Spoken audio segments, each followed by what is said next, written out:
bro, we're actually gonna start off.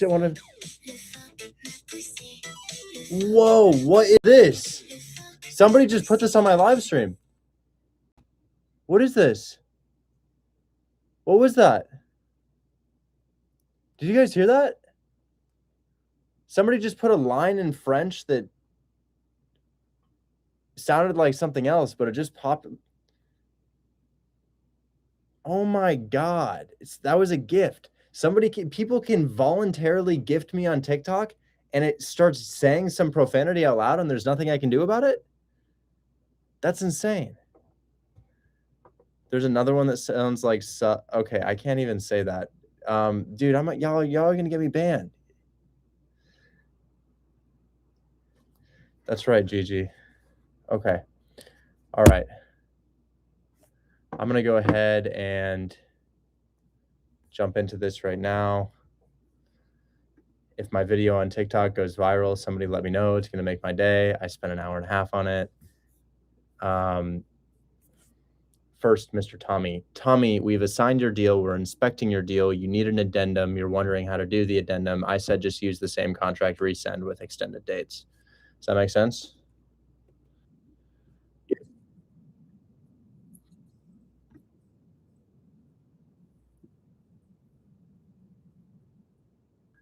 Yeah, but I could just run it right now because that should be pretty simple. So I'll just go in my drive and I'll just edit the close of or the inspection date.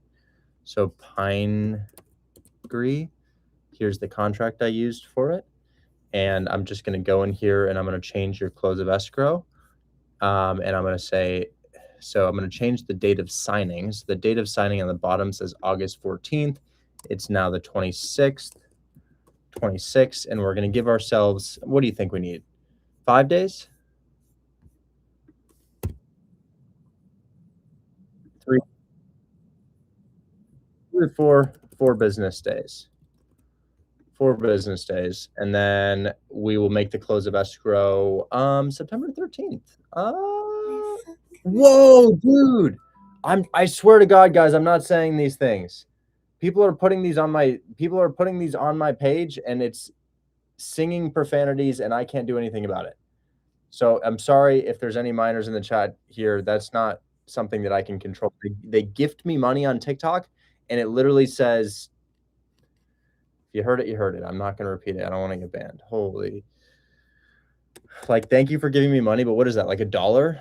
What is that? $1 to do that? $1 to... Terrible. Somebody says it's French. Yeah, right. September 13th should be fine. Sorry for the interruption, Tommy. I don't know if you can hear what happened, but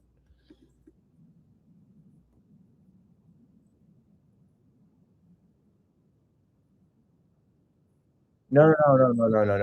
What it is on TikTok, you can gift people things, and what I'm used to for gifts is like a galaxy shows up on the screen. Yay, a galaxy! Or you get a hat, and it's like a cowboy hat. This gift is a song. They send you $1, and it allows a song to play on your live stream, and the song says some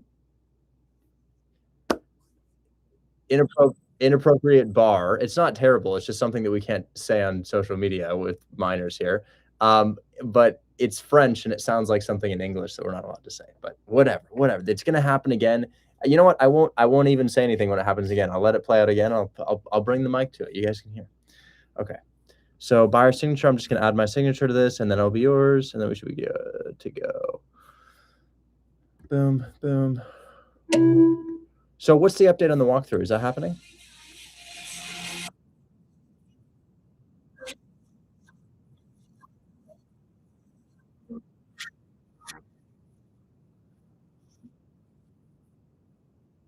Friday at 11 a.m. Good. Did you hear that? Did it play anything or no? All right, I'm just being quiet about it. That's crazy how distracting that is, guys. If I'm in a cold call, that's actually terrible. I'm gonna have to not go live on. I would be in a cold call talking to a seller about it, and it's gonna say that, and I'm literally gonna lose the deal over it. Okay, I'm almost done here. I'm almost done. Remove the gift settings. How much money is it to sing a song on my live stream? Can anybody tell me how much that is? because TikTok doesn't really pay me. Like, I looked at my TikTok balance the other day. It's $6. It's like $6 in TikTok from like 6 months of going live. Like, I do not make money off of TikTok. Signature, boom, boom, boom. And agent's happy. Everybody's okay.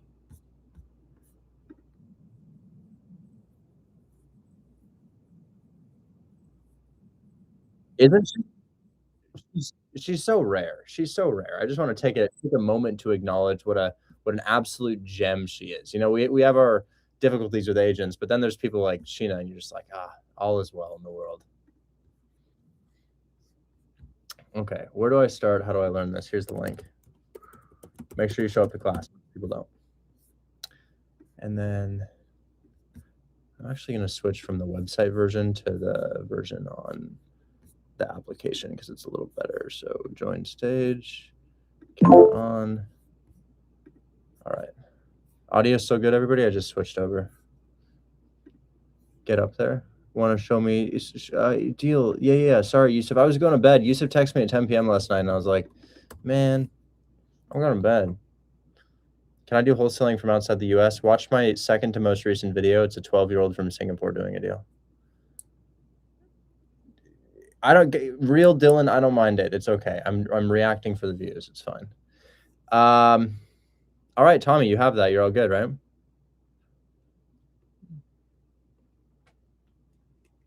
You're muted, but I'm going to guess that's a yes.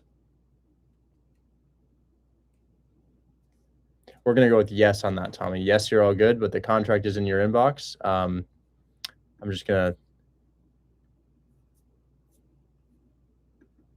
All right. Okay. So, Yusuf, let me make a quick call. I told Harry I'd make a call for him.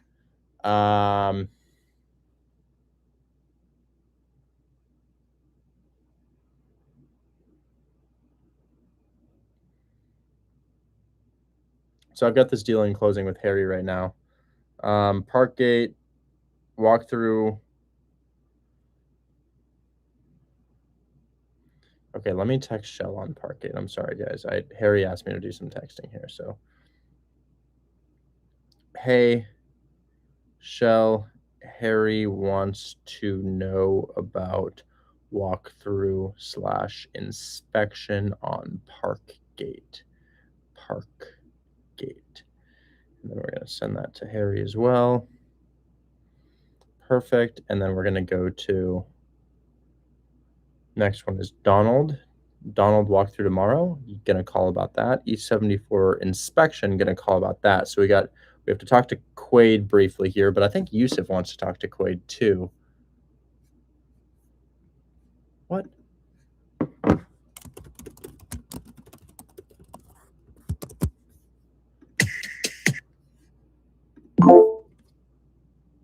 What?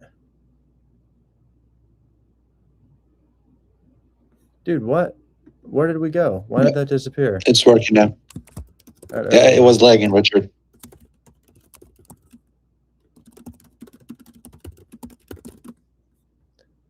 Okay, I don't know why I did that, but I'm gonna call Quaid and ask about those. Then we'll talk to Yusuf and we'll talk about those deals.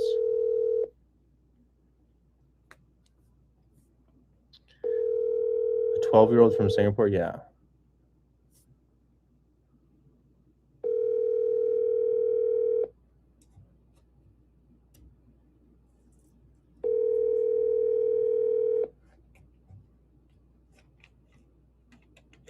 Your call has been forwarded. Let me call his TC. His TC can help on that. I'm going to call the TC.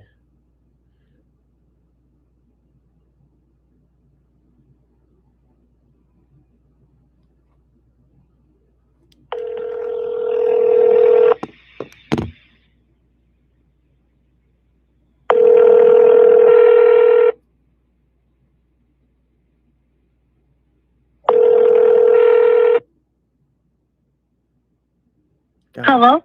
Hello? Hey, Richard. Hi, how's it going?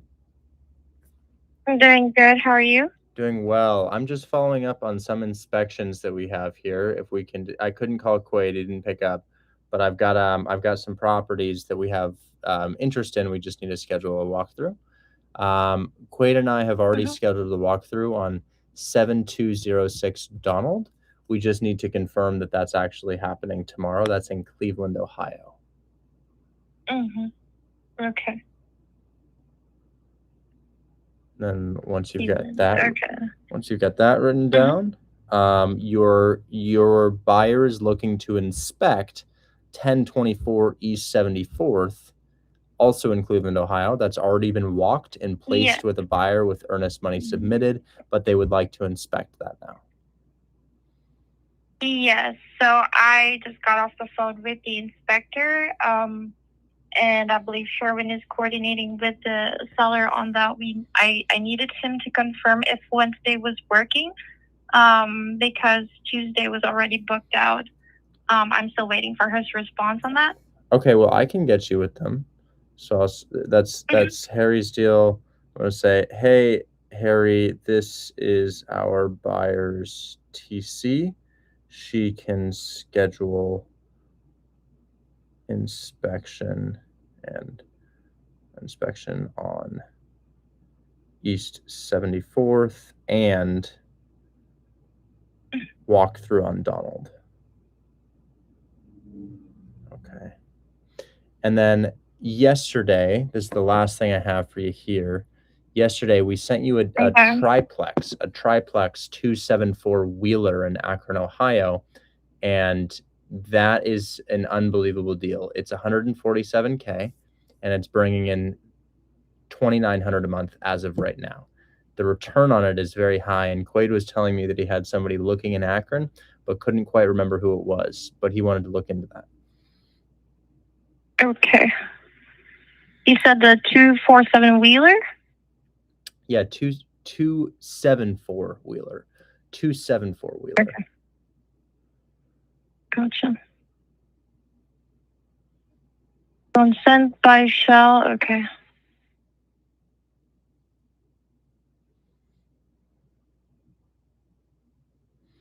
Let me see if Mary has done the pro forma on this, and I'll try to see which buyer is interested in Akron. Okay, thank you so much. I think that was all we had for now. No worries. All right, I'll get in touch with Harry, right? Yes, you're in a group chat with him. He'll get back to you. Just text him, okay? All right, thank you. All right, thanks. Okay, this is comment of the day. Comment of the day. I'm going to read this one word for word. Comment of the day. This comment says, are you seriously offering predacious loans on the internet? This app is the worst. Scam artist. I think it continues. Is there more? Please be more. Oh, no, that's all you said?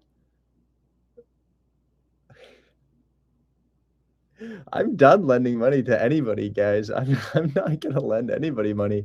The one time I lended somebody money, I had to sue them for it, and I won. I'll say their name, of course. Randy Hodge. Randy Hodge was a guy who was purchasing one of my wholesale deals, and Randy Hodge was $8,000 short on the money needed to close the deal. So I lent him the $8,000 in exchange for a return of $12,000 in installments of $1,000 per month.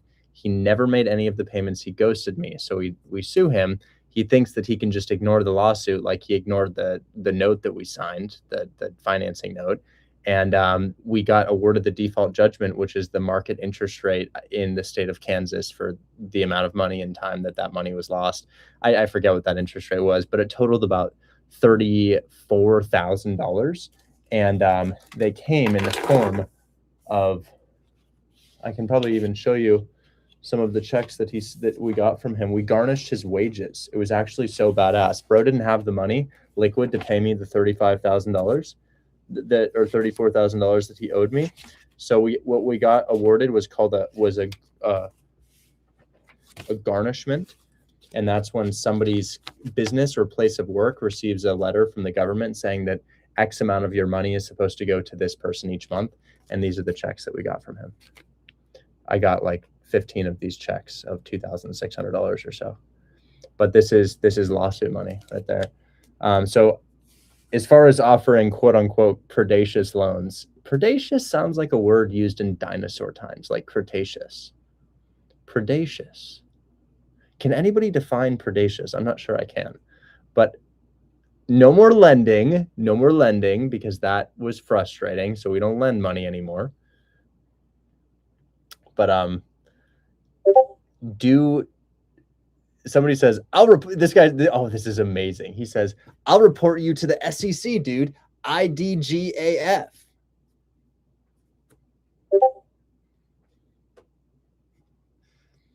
Excuse me, Mr. SEC.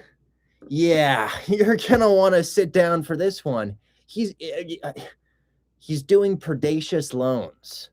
I know. Yep, in 2026.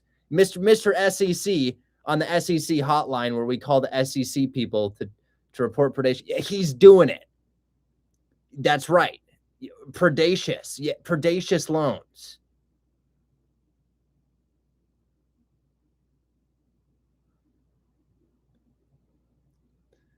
All right. Moving on. There's a house in Detroit in Michigan that I really want to buy. I really want to buy this house because I flip houses. I don't really do predaceous loans. And I'm really interested in it. It's this property here. I'm going to share my screen on it. I'm looking to pick it up for $60K. It's got a juicy ARV of $160K. My contractor quoted me a rehab budget of just $32,000. I am begging and pleading the realtor to pick up his phone right now as I call him and say, hey, can I please just be $10K below your asking price? Just 10. Because we are so close to list. And you know what? I want this thing so bad I might go a little higher than that. Because if we're being real, guys, let's do the numbers on this. I caught for 60. I found a new lender that won't charge me origination fees for his money. So that would mean call it $6K in closing costs, $6,000 in closing costs, $32,000 in rehab, holding costs of 13% interest only, probably $3,000 or so. And then I sell it for 160. I make 59 racks. Now that's a predaceous loan if I've ever seen one. So I'm very excited about this potential opportunity here. I've offered him 60, but I go a little higher than 60, gang. I just want to get it done. It's not like I got to spend that money anyways. My lender spends it for me. And you know what? A guy in Hold My Hand Wholesale pointed at the listing for me, and I'm still giving him $1,000. He didn't get it under contract. He didn't schedule my inspection. He didn't negotiate it. I did all of that. But he's like, look, Richard, look, a house. And I was like, oh shit, that's a good house. All right, here's $1,000. But only if Mr. Realtor picks up his phone.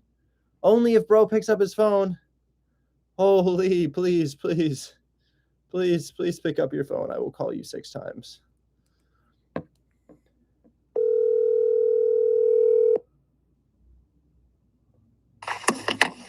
Good evening. How are you? Hey, just calling about Tyler. This is all I think and dream about. I want to get this done. So your offer's in, and I'm awaiting a response. I think when we talked, they said 24 to 48 hours, 2 business days. Oh, my apologies. I thought it was getting reviewed this morning, but they're just taking some time on it. We put it in this morning. I didn't get it until last night, obviously. Oh, good. Hey, I just developed a new private money relationship with another guy. I could probably close in a week. If title can be done in a week, I close in a week. That's great, and I can express that to them. It typically takes them at least 10 days to be ready by the time they get the deed drafted. Great. But, call it 10 days. Quicker is always better. Yeah, this guy's got a self-directed IRA. He can take it out at 6%. He's lending it to me at 13% interest only, and he said that he can usually execute within a couple of days. So it's a fresh connection. I haven't used him before, but lends full purchase price and rehab. So I'm probably ready to close as soon as title is ready. But I guess just keep me in mind, and hopefully we can get this done. If you have any others, send them my way. All I need to do right now is get a response. That's all. Excellent. Well, thank you so much for your time, sir. I appreciate it. You're welcome. Have a nice evening. Bye-bye. This guy's warmed up to me. When I first talked to him, he's like, what's up? Hello. Let's see if I can do it. Hello. Yes. Do you have proof of funds? Okay. And now he's like all hunky dory. I like that. I like the arc of evil agent to nice agent. And he's picking up his phone, so he's on top of the ball. So this is great. Let's pivot to our deal finder in Egypt, Mr. Yusuf, last name Heta? Is it Heta or Isa, which is Jesus in English. one more time? Isa. Aisa? Yeah, close. Yeah. Aisa. Okay, we're gonna pivot to Yusuf Aisa, and Yusuf is doing predacious. I mean, Yusuf is Are you doing predacious loans, Yusuf? Be honest. Nah. Damn. What do you have for me today, Yusuf? A fix and flip. It's kind of unique fix and flip. Off market fix and flip. Well, it has one unit, Section A occupied, bringing $1,350 a month, and the other unit just needs cleans up according to the seller's agent, and they are doing that actually. So I was thinking that will cost about like 10,000 to 15,000 maximum, and according to the cash on cash return, you can sell that for 165,000 to the end buyer with 20% cash on cash return. So yeah, I thought that would be a good deal. We're looking at Monica Street. Yep. You mentioned it was a bit of a fix and flip. I don't seem to have any photos on Zillow. Is this off market?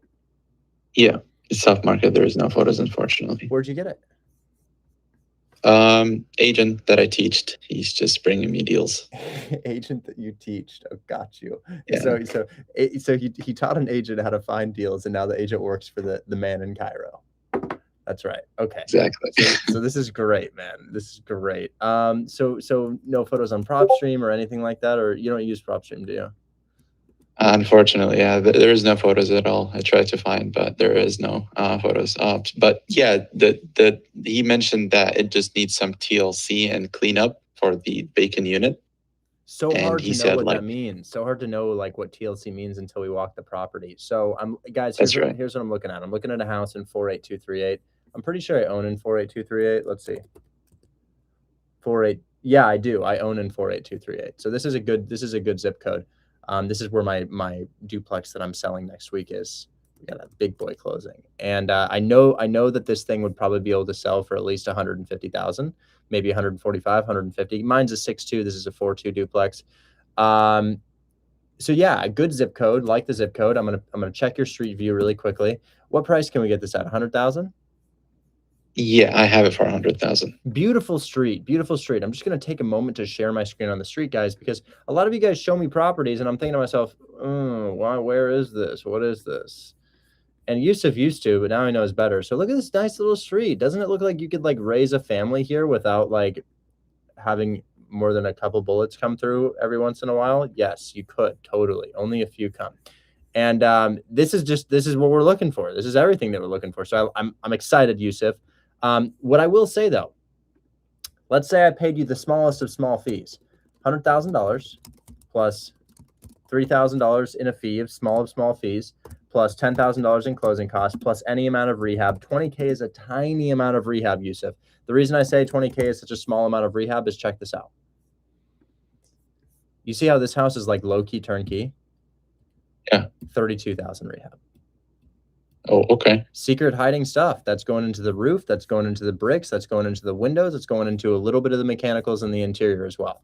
So I would say 20 is a super, super low amount of rehab for this property. But even if that were the case, well, we're in it for 133, exiting for 145 to 150. I thought 165 based on the cash on cash return, because I know you sold those to Joseph. So the tenant occupied unit is rented out for 1350. So if we rent the other one for 1350, that's 2700 coming in. One of them's rented for 1350. Yeah, Section 8 tenant. So it's Section 8 qualified. Oh, so this is a little hard because you got a rental. You got a rental. It has to be a rental because you have a tenant in there, but it also needs a renovation. So now we're talking about a buyer that's open to a rehab but not able to renovate or access one of the other units, the tenant could straight up be like, no, go away, and you can't renovate that unit. So what if that unit needs renovation? That's a little bit scary. So I kind of prefer like either fully occupied turnkey or fully shitty shit house. Whereas this appears to have issues, but also a tenant in place. So it's a unique profile of buyer. I don't know if they would take it on. Maybe they'd take it on. But you know what would be a really good start? Pictures.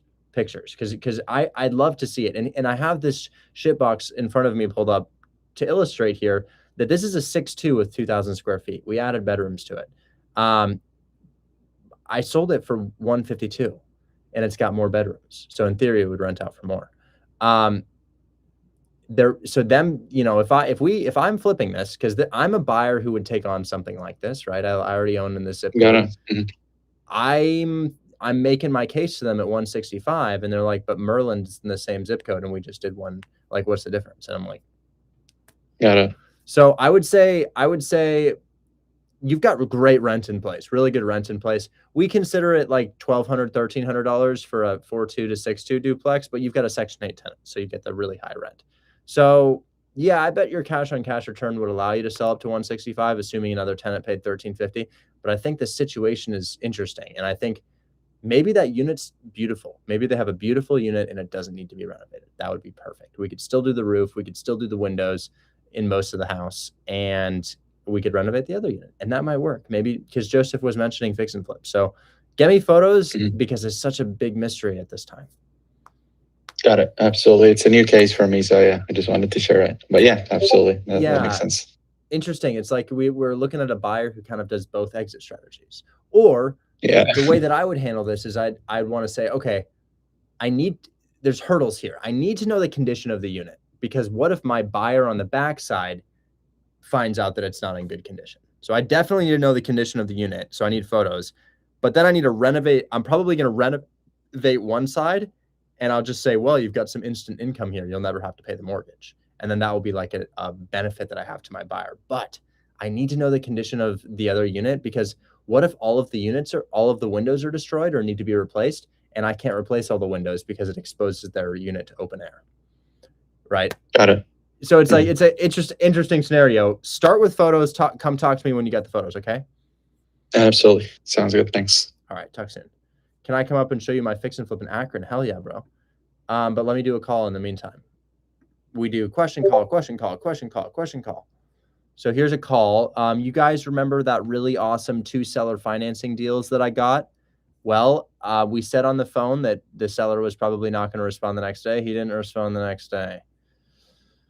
So we're going to call him back. I wish they would just say, sorry, no, decided not to do it, because that'd just be so much easier. So much easier.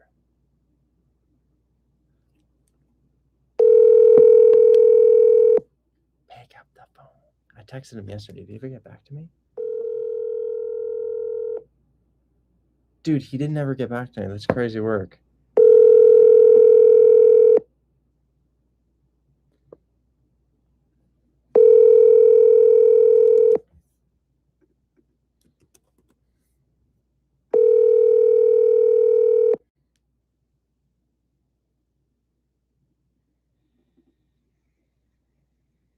Please leave your message. Oh, bro, just say not interested.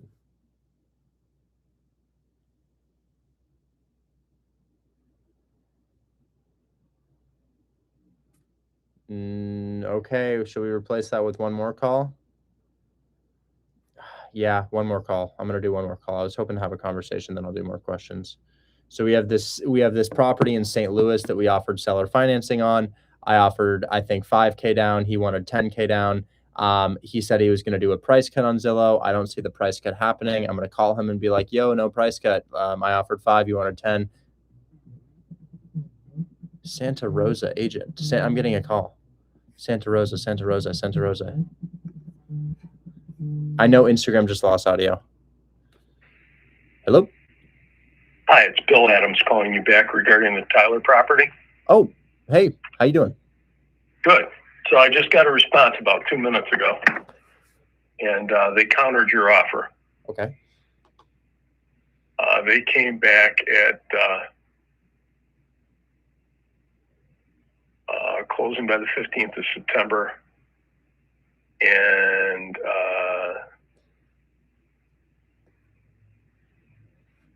you've already had your inspection, so we know that. And we sent them proof of funds. 68,000. Ooh, driving a hard bargain. Okay. I mean, they've only had the thing on the market for a short time, and I got two people looking at it tomorrow, to be quite frank with you. The house I'll close in 10 days. I'll tell you what, I close in 10 days at 65. I close in 10 days at 65. Do you go to them with that? If they are, yeah, I don't have a problem with it. Okay. Sorry, I meant But I'm they got to be on. I'm not the, I don't mean to. I'm not the seller. No, I know. I said, can you go to them with that? Not are you good with that? Yeah. All right. I'm sorry. I misunderstood. No, I'm speaking quickly here. Yeah. If you would go to them with the 65, say 10 days. If title can be ready in 10 days, the only thing that will slow us down is title. But if title can be ready in 10 days, I close in 10 days.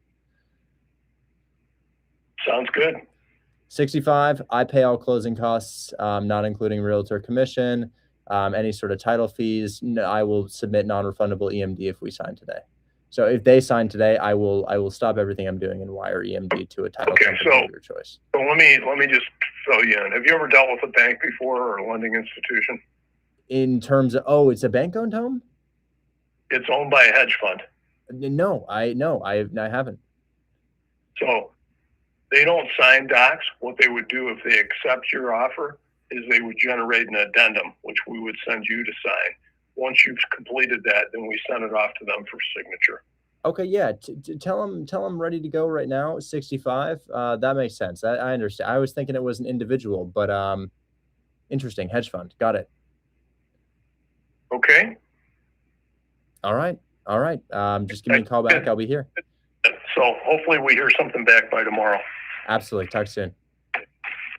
Have a nice evening. Thank you for taking my call. You too. Bye. Is TikTok, is there something wrong with my audio? $0 down house in if you want my $0 down house in Texas, you can buy my $0 down. It's going to be much easier to get in front of me because I have a lot of things going on. He is nice.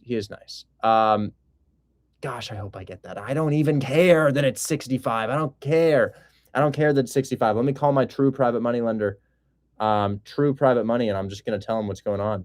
So this is my new private money guy, and we'll talk to him really quickly here. Yeah, hyper bud. That would probably be the easiest. Come talk to me on Saturday. I go live in that group on Saturday. Come talk to me then. We'll go under contract right then. Okay. Your call has been forwarded to voicemail. Okay, he's not available. One more call. And Juan, are you in the chat? Mr. Juan, they're asking about Selma. Is that Yo. Is that under contract? What? Yeah, he did sign it. The guy's traveling today. I'm calling a title company tomorrow that in San Antonio that charges like very little for closing costs. The GOAT Roston referred me to them, so I'm gonna have him submit hard EMD tomorrow. If he doesn't do that, then I had someone else walk today. He's like, "Oh, I don't mind like living in this for like half time." So I think it's sold. If not, then I hope it is. I've got another one too. It's going to be hard to move, but I will pay all closing costs. I'll give the buyer $1,000 to buy it. 14 Villa Rosa Lane, Temple, Georgia. My least favorite property in my entire portfolio. Happens to be really pretty, but also my least favorite property. I hate it so much. There's nothing wrong with it. It's a really pretty property. Here it is. Why do I hate it right now? Well, somebody left their dog in there for an extended period of time. And we'll just say that the dog made a massive mess all over the property. And I had to call a biohazard company to clean it up. And they're quoting me $4,000. I'm done. I don't want this thing anymore. It doesn't appreciate. I don't have equity in it. It's got a 5.6% interest rate. I will pay all closing costs. I will do $0 down. I will put $1,000 in somebody's pocket to buy this thing. And yes, I'll clean up the biohazard first. Anyways. What are the terms on it? I think the payments are $1,800. I think the rent is $2,200. We've had it rented for $2,200. dude, I can't. Hello. Hey, Richard, how you doing? I'm well. How are you? Doing good. Minute or so? Yes. Go ahead. Yeah, so basically, there's a house in Macon, Georgia. I think the existing balance on the lease is, on the loan is like 63 grand. And we were about to buy it in cash for 65. And then I said to him, like, if we did a sub 2, how much would you do? He said, for sub 2, maybe 70 or 75. So I said, okay. So I was like, let me talk to my acquisition team. So we're deciding to go with the sub 2 option. My question to you is, how would I do it? Would I do it under like the trust way that you do it? And what do I offer him? Do I just offer him the 70 grand? And should I be paying the closing costs? So I typically offer to pay closing costs. Sorry, there's a loud noise. Sounds like a bandsaw. But I typically offer to pay closing costs on a mortgage takeover or subject to deal. I would say you're safe doing a sub 2 deal. I don't see the due on sale clause really getting called for many people ever. So I think you're fine. How many people have you, since you've done it, has that happened? None. Okay, and most of them don't even do the trust thing like you do, right? No, it's literally just the trust is a pitch I use to make agents happy because they don't believe that nothing will happen in subject to deals. So we came up with the trust because it makes realtors happy and it makes our acquisitions easier because it's not a subject to deal. So, but in reality, there's insurance headaches with the trust. It's hard to prove ownership to Zillow if you're going to market it for rent. So yeah, do a sub 2 deal. Go to goldkeytc.com. They will do the entire thing for you. Pick the title company, coordinate with seller, buyer, bank, everybody. Is that your place, Gold Key TC? Gold Key TC is my transaction coordinator, Lexi, you may remember. Okay, maybe. She co-owns it with me. Okay, Gold Key TC, and they can explain everything from start to finish. And then my next question was, you're saying that I don't need to do a trust, even if I'm using a property manager? No, I don't think you need to do a trust. It's nice, and all of mine are in trust, but it's not necessary. And I don't think property manager has much of a correlation to it. No, because I think you posted about no one on renting your place because on Zillow, you don't have a trust. You put in a trust and no one believes it's your property. Zillow banned me for probably a year because they didn't believe I owned my properties, and now we're back up. Okay, so isn't there a benefit of doing it in a trust in terms of like Saint Germain Act or whatever you told me about? Yeah, I mean, but those are excuses to agents. We don't really run into the due on sale clause. So like, yeah, we say that, and it is true. It is more secure, but it's extra steps and extra money and closing costs and slower. Oh, so you just add that just so the agent feels good about himself. Yeah, that he's not it's like, otherwise, if you were doing it direct to buyer, seller, you wouldn't. Would you care about doing the trust? No. I sell my house as subject to. I buy subject to. I haven't run into any issues with it before. Oh, so you've got some that are not under the trust. I have one that's not under the trust. Okay, and I'm probably putting in, the good thing about this house is not even underwater. So let's say worst case scenario, it did get called, I just pay it off. Yeah, hell, if you're, or yeah, you could do that. Remember, a lot of the time they call it and it's not actually enforced. Like a due on sale clause is initially a threat.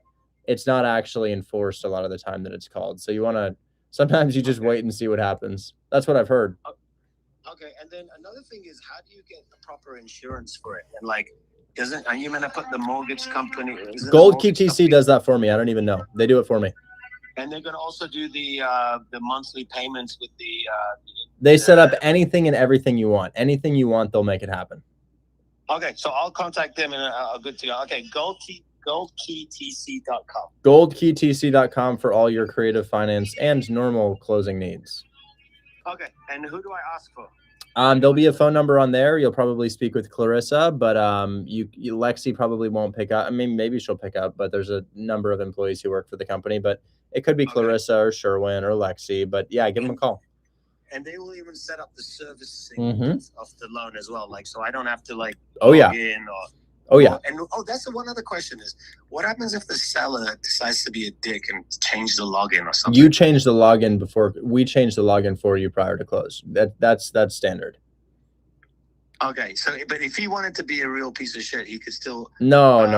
Nobody has any ability to do that when you work with Gold KTC and they set it up properly. You'll be absolutely fine. It's an absolute walk in the park. Yeah, and this, it would be really dumb for me to buy it in 65K cash if he's offering me 70K and taking over a 3.3% mortgage, right? Yeah, or you could send that to me and I'll get you like $8,000 assignment fee.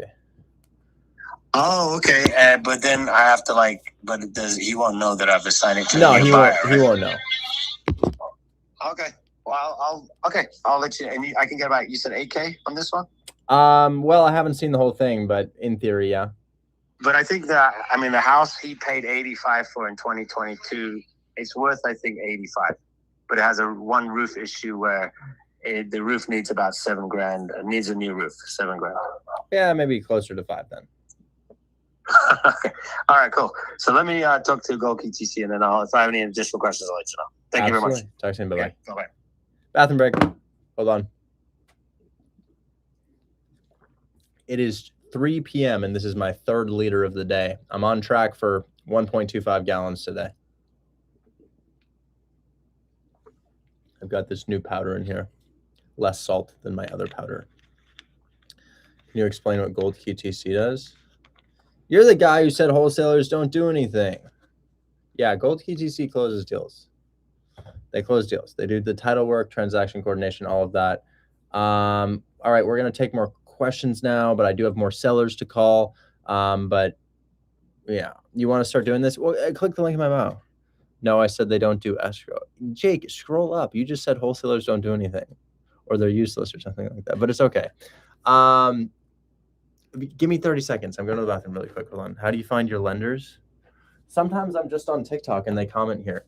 Like, does anybody here have $200,000 liquid and you want to lend a portion of that to me for me to flip a house and to give you a return on that?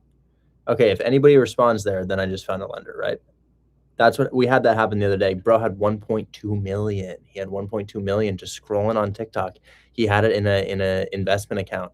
This guy has 100K. This guy has 20K, not enough. 100K, you probably shouldn't lend all of the money you have. You know, we only need 100K, but you probably shouldn't lend everything. I love how much you love the camera. I'll take it. Okay, I'll be right back. Hold on.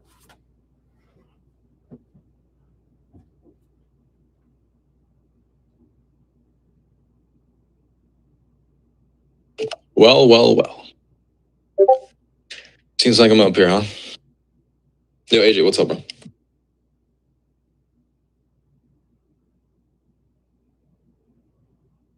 No, I can't hear you, bro. Oh. I can't hear you, bro. Anyways. How y'all been? What y'all up to? What deals you got going on? We're leaking my my government name. That's cool. Can do that.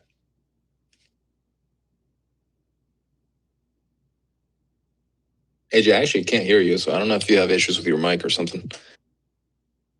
Yep, there you go. Yep. Full government name. Let's go, bro. Nick, that is not my name. Okay, I'm back. All right. So yeah, I'll let you know on the Selma one. I'll keep you updated, and then could you maybe like put it in the chat that Temple, Georgia one, like you set the PIT rent rate, but you said it super quickly. Yeah, I'm gonna give you some approximations. Are you connected with Sherwin or Cleo? He can get you some more info. Oh yeah, I can text Cleo. I got you. You have something in Wichita Falls. Okay, are you the owner or the wholesaler? Because it doesn't help me to talk to wholesalers about their wholesale deals. I can talk to them here. That's what I'm doing. But my house, 14 Villa Rosa Lane, Temple, GA. There's a small amount of cash flow. I think 1850 PITI could be 1900. You'll get a mortgage statement from Cleo, and then $2,100 or $2,150 rent, and then you're also looking at I will pay closing costs. Its location is the hardest part, dude. This is the first house I ever bought. 14 Villa Rosa Lane in Temple is about 45 minutes outside of Atlanta. And I'm going to zoom out, but it's sometimes, for whatever reason, small towns like this, sometimes it's just easy to find tenants. I don't know why, but for whatever reason, like we find tenants, maybe because it's close to this Villa Rica area. But there's it's Atlanta metro, like deep metro. Douglasville is not a small area. I don't know what Villa Rica is, Villa Rica, Georgia, but yeah, it's outside Atlanta. There's nothing wrong with it. It's just stinky, but we're gonna make it unstinky. And then yeah, I'll pay all closing costs. I will do $0 down. There's no balloon on the deal. It's a I'm gonna say 5.75% rate, but it could be 5.6. On. And it's a sub 2 deal. This is my only subject 2 deal that I own. Got a realtor in Georgia, 25 years. You want to? Yeah, I mean, it would be great, guys, if you could move it. I'm letting wholesalers shoot their shot at it. I don't care who does it. Just hit me up, and yeah, I'll give you any access information you need on that property. Appreciate it. I'll text Cleo. I can probably, I mean, my competitive self thinks I can probably sell it, but I'll let you know. Dude, that would be so great if you could. I mean, I'm just done with that property. There's I mean, I'll comp it really quickly, guys, just to see if I could put it on the MLS. I've owned it for like 3 years or something. Hate this thing. Yeah, I've owned it for 3 years. Yeah, I think I probably owe. That's definitely not right. I think I probably owe like 230, maybe like 240, 235. I think I owe around 235 on it. Yeah, it's not this, but anyways, it's a really pretty property. Check it out. It's a great space. If once it's cleaned out, if it looks like that, that's great. It does. We just need to get it cleaned out. It's just gross right now, but Cleo's on that right now. But yeah, Atlanta deep metro, maybe some investor somewhere is okay making $200 a month. Yeah, I'll let you know. Appreciate it, bro. Make me an offer. I'll send you info on the market now. 525. If you guys own property, the easiest thing for you to do is drop the address in the chat. If you own it, because these comments move quickly. You just have to you have to follow up with me, because like I get distracted very quickly. Anyways, we got this guy in chat. AJ, what's going on, dog? Hey, can you hear me? Mm-hmm. All right, cool. So yeah, I sent in your DMs the property fix and flip. I do not have it under contract, so if you keep it to yourself for now. So yeah, it's gonna be vacant. It would be by closing. They had used to be a halfway house, I guess, and then city changed some rules or something, and then they had just a couple of tenants, and now they're just getting everyone out of there, basically. The question though, so I found a comp literally a street over that's very similar, that's going for like 260 is what it sold for. Actually 290, it looks like. I was kind of confused there, but okay. But it's a different zip code, even though it's I don't know if there's no major road in between. I don't know. You can maybe take a look and see what you think. Okay, I'll check it out. But yeah, so just wait one moment here.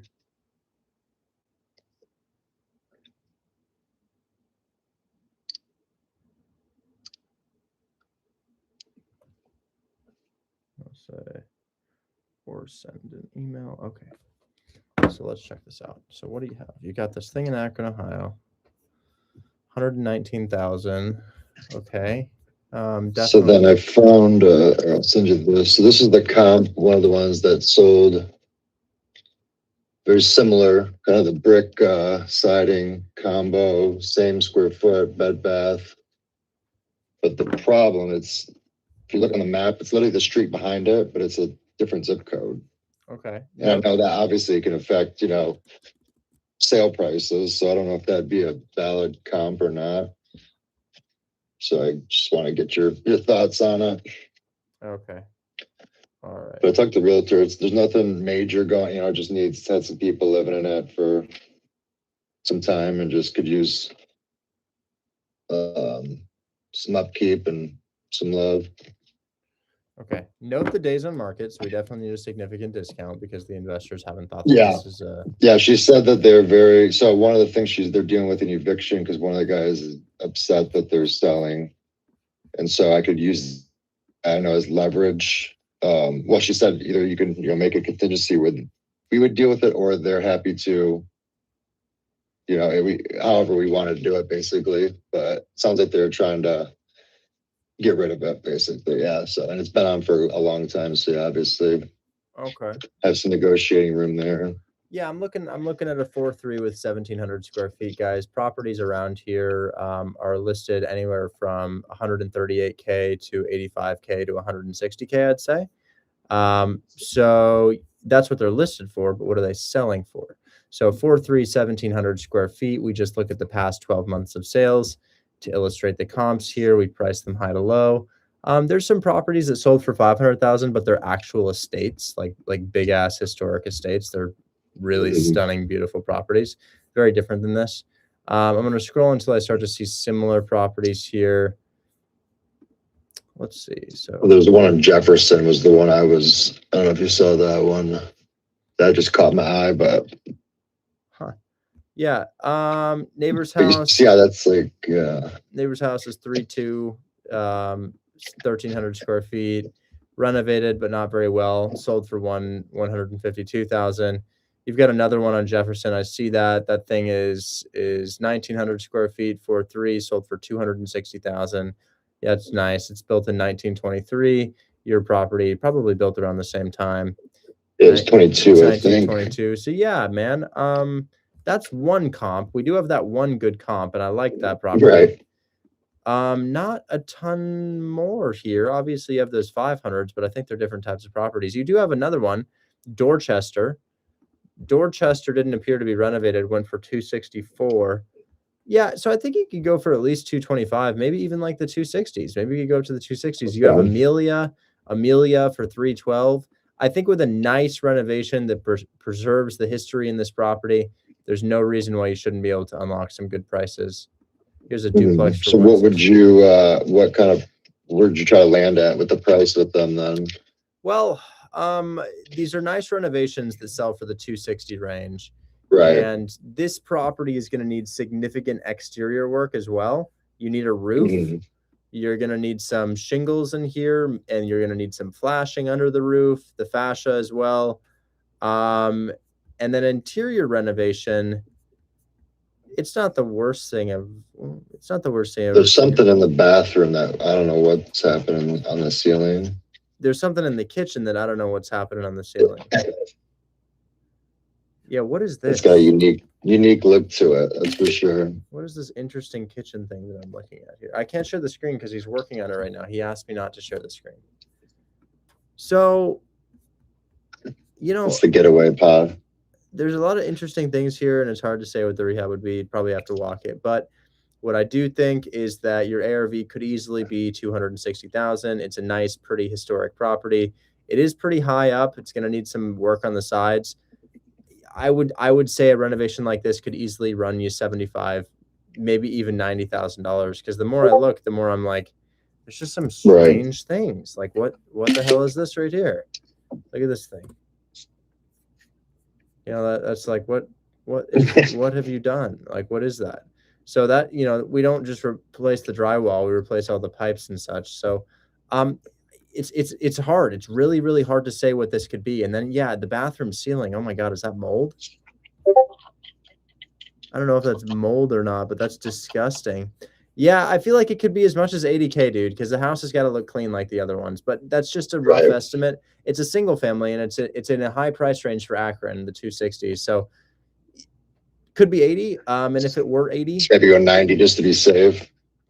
If it were 80, and somebody bought it at 100, obviously that's not a great look there. But I do think if somebody could pick it up at 75, they'd like that. So if you could get something like this for, I'd say conservatively 60K, just in case somebody only wants to pay 65K for it, because there's not a lot of evidence. These other properties that sold, they're not really fix and flips. Like some of them are just family houses, and then the house is kind of interesting looking. So I'd probably get a big discount. I might want to get something like this at, unfortunately, half of list price. I'm going to shoot for $60K on this just because I'm confused by it.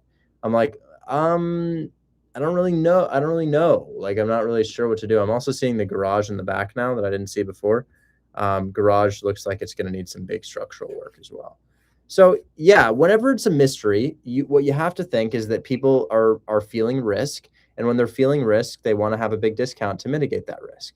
So I honestly would only feel comfortable on something like this at 60. That's not necessarily a numbers-based thing. It's mainly that I don't fully understand what I'm looking at here. There's just a lot of questions to me, comp-wise and renovation-wise. The comps are uncertain. They're kind of all over the place. Here you have 60K houses selling, 250K houses selling, and then also 500K houses selling. So I'm like, right, yeah, I noticed a wide range of. Is it a good area? Is it a bad area? I see that there's. I think those other houses that are 500 are like estates, but these houses here, I do believe could probably go for 250 with the right rehab.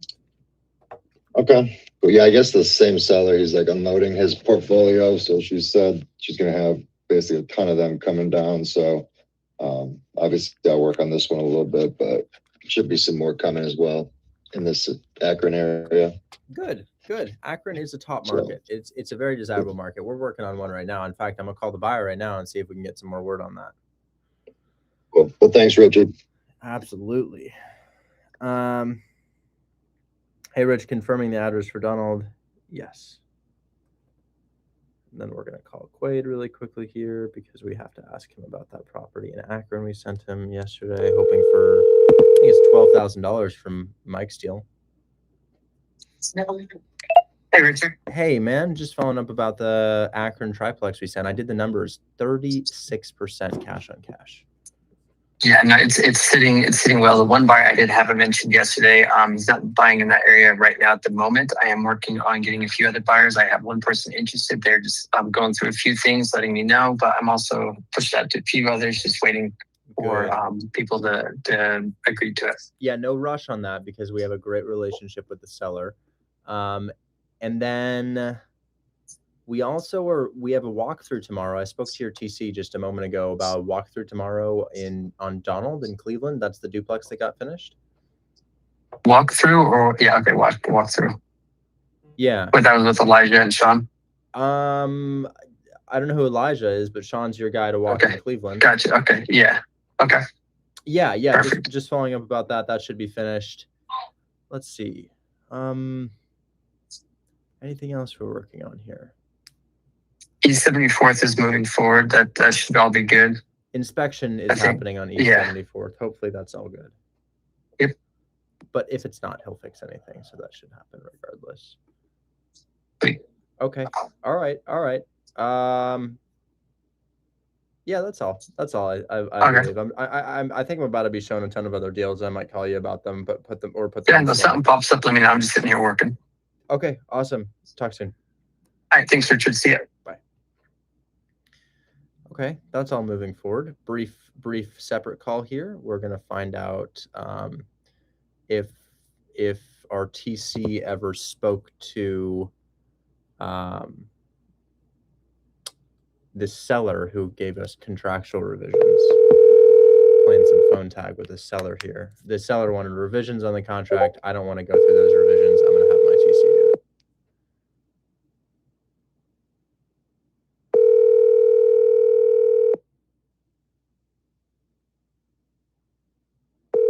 TC is a transaction coordinator.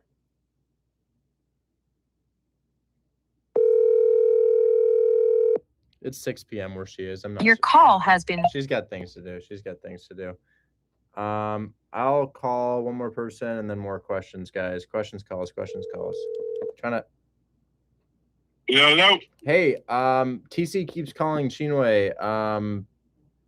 Should we schedule a call between them? Yeah, let me reach out to her. I'm gonna put you in a chat with Lexi. You know Lexi, of course. Yeah, of course. Hey, Lexi, you know Joseph well. Joseph represents, I'm going to spell that wrong. Nope, don't represents. Not represents. Okay. Is affiliated. I'm connecting you with the seller. That's all.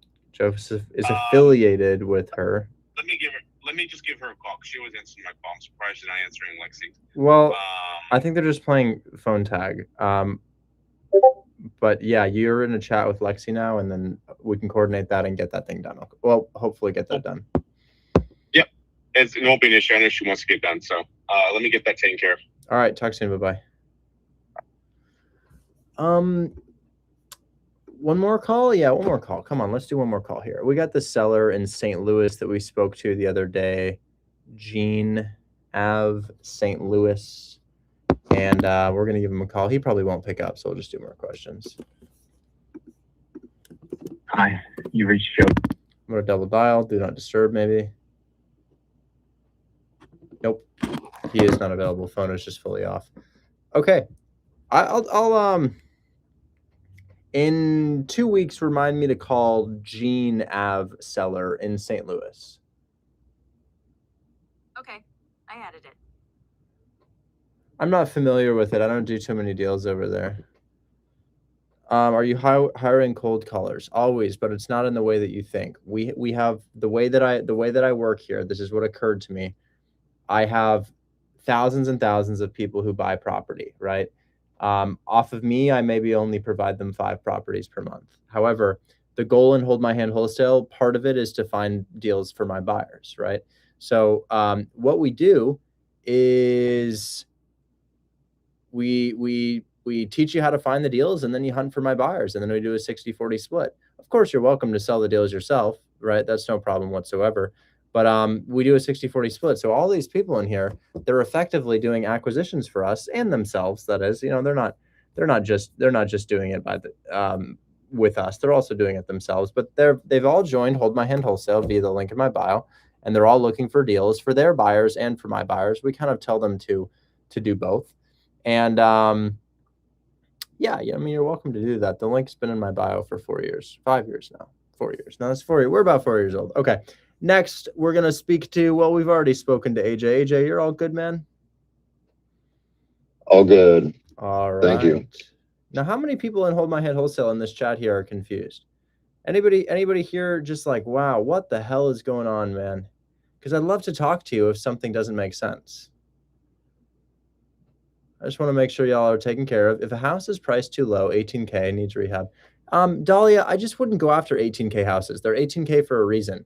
All right, Jeremiah, UGC, is a little confused. Jeremiah, let's talk, man. How can I help you?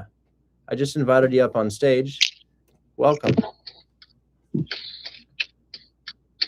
Sounds like he's driving. Oh, yeah. Okay. So, for me, I'm more like, I'm confused, but I'm not really confused.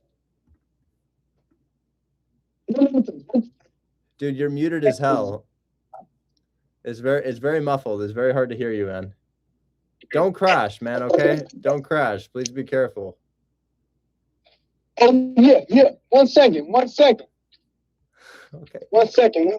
I'll keep you here, man. There's no rush. I'll keep you here. I'm going to talk to the next guy, but stay here. Once you're parked in a safe place, we'll talk, okay? I'm checking. All right, yeah, bring me back up. Okay, your mic sounds a lot better now. Are you in a good place to talk? What is this Adam tag? I can't see it. It doesn't. Yeah, I'm good. I'm ready now. Yeah. Adam, let's check this out. That sounds great. All right, Jeremiah, how can I help, man? Yeah, man. So I'm more, man. So I've been watching like your live stream for a minute now. But I'm going like 2 weeks strong, right? And I'm just confused on. So I'm trying to find my first deal, my first deal. But I'm always stuck on like the when it comes to Zillow, and when I see a property, what exactly am I looking for to be like, oh yeah, that's a good deal, or that can sell, or that can be a flipper, fix or flip? Sure. Well, let's run through it right now. What market are you looking in? I'll find a flip. Yeah, fix or flip will be good. Okay, what market are you looking in? I'll find a flip. You know what I mean by market? Hey. I'm like probably 2 minutes away from home, so I can be more hands-on when I get. Okay, well, let somebody. me not show you while you're driving, man. You'll crash. So just mute for a sec. I'll talk to you in a minute. Sounds okay? good. Yep. Thanks. All right. Hey, Richard, real quick, it's not my deal. It's the Ariana girl that I tagged. So I just want to let you know that. Oh, Ariana. Yeah, I was just getting your attention for her. She sent me it in the DMs and it looked Yeah. like from the numbers. Good. She Awesome. I'll hop down now. There you go. All right, thank you. Appreciate you, dude. Rich, I have a question about a house in Portland for you. That's a great question. If I were recommending any strategy in Portland, it would be mortgage takeover on a condo. But we'll talk in a moment here. Let me talk to, I think, our Mr. I'm going to try to say this. Durrani. Is that right? Hey, Richard. Yeah, you got the correct. Great. Richard. How can I help you today? I'm kind of confused about how do I bring the deal that I'm talking to somebody in there to connect, hold my hansel, or do I bring it here? It's kind of complicated. I already talked to you once about, I got $4. It's a kind of blanket loan. That guy's trying to. Wait, slow down. What are you asking? What are you asking here? I have my own deal. I want to bring it up here and sell it and get a finder's fee or take it over. Sure. Well, so I would say that I definitely don't want you guys to think that the only way to sell your deal is by coming up here and talking to me, because that's a massive bottleneck. Big bottleneck if I'm the only person who can sell your deal. So you're welcome to, I'm going to share my screen so you guys can see how to sell deals. There's 3 ways for you to sell deals, and 4 if you consider me one of your avenues, because maybe I can sell your deal for you. So the 4 ways to sell deals. Number 1, our original way to sell a deal, #submit. Submit your deal to us. We today we closed a deal for Omar in the chat for $10,000, and it got paid out as well. Very exciting. That's by submitting the deal, sending the deal to our team. We sell the deal for you, right? We then you can also come up here and send me a deal, and then maybe there's a chance I have a buyer for your deal. If it's a really banging creative deal, I always have a buyer for those, right? Like Vlad. Vlad here showed me a deal. I was able to pair him with an investor that was willing to pay a $28K assignment fee. Of course, the seller lied to us about the rent rolls, so that fell apart. But my team ended up finding him a buyer anyways. So #submit deal is a good way to get this in front of my team, not me. If you happen to come up on stage with a unique deal, the type of deal that you've seen me sell with just a couple phone calls in the past, excellent. There is a chance that I could help you, and big emphasis on chance that I could help you. It's not, I don't necessarily have a buyer for your deal. Like if you have a fix and flip in Indiana, I don't have somebody off the top of my head I could call for that. So I wouldn't even mention it. I wouldn't even say it's a way. It's just something I do. I wouldn't even say it's a reliable way to sell your deal. Getting in front of me and having me sell it for you, that's not super reliable. I mean, maybe if you're a group leader, but #submit deal is the first way that I'll recommend. The second way that I'll recommend is going to Facebook. This is the original way that I sold my deals.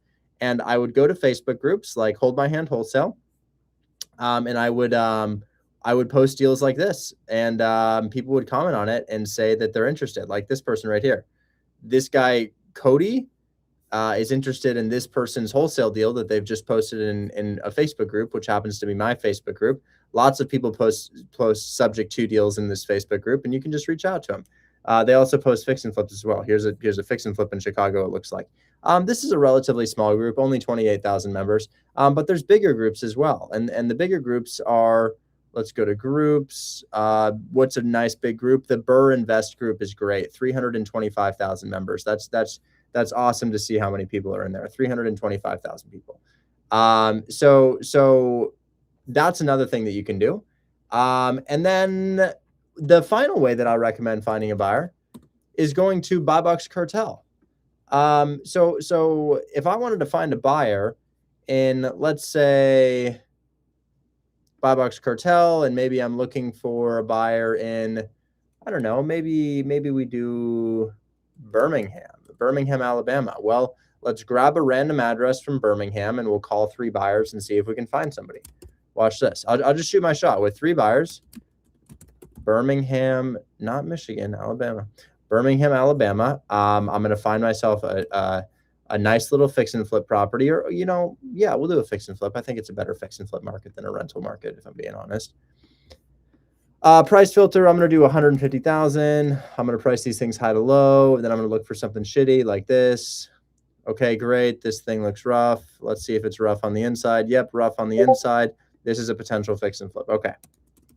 So I'm gonna put this thing into buy box cartel. Hopefully I'm sharing my screen. And I'll call 3 buyers right now and see if I can just get a hold of somebody. So it's, you know, this is how we, guys, I recommend that you do this when you're brand new. I think you do this when you're brand new, because this allows you to have buyers at your disposal. And that's what makes me such a powerful wholesaler. I have buyers at my disposal. Y'all show me a deal, I can make a couple calls and find out if they're in the market that I'm familiar with, which is Detroit, Cleveland, Akron, Dayton, Memphis, Indiana, Birmingham, right? What type of buyer are you looking for? Probably a fix and flipper, because this property looks like it needs a, not that one, close. No. Yes. So this property looks like it needs a fix and flip, and it looks like it has character. It's a beautiful 1920s bungalow, 1930 bungalow.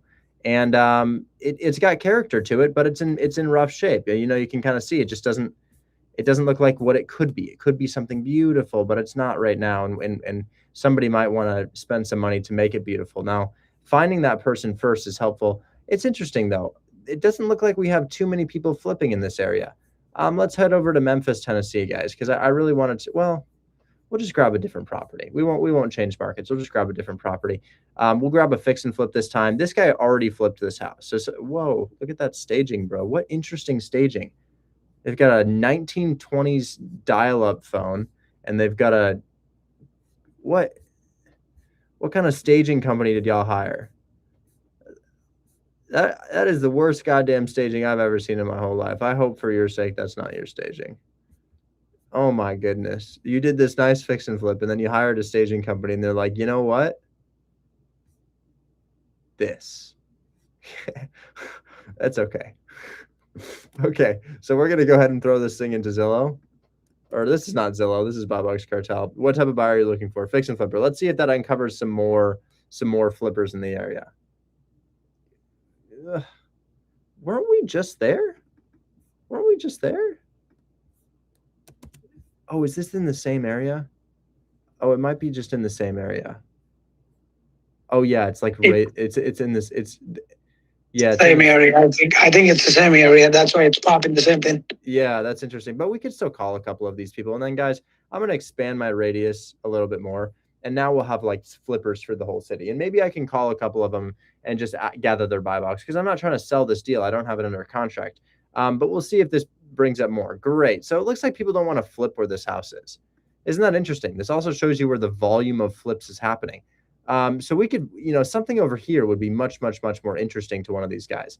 This guy's done 2 flips this year. I'm going to skip trace him. It's going to show me his phone number here in just a sec. TikTok, I get in trouble if I show phone numbers here. So I don't really want to show this guy's phone number. But I'll probably get some people who don't pick up the phone, maybe one disconnected line. But you know, if I call for about an hour, I'll probably find, I don't know, maybe 5 buyers. An hour of calling should yield 5, but sometimes I can make 3 calls, get lucky, and find one. Here's one. Hi, if you record your name and reason for calling, I'll see if this person is available. New fix and flip.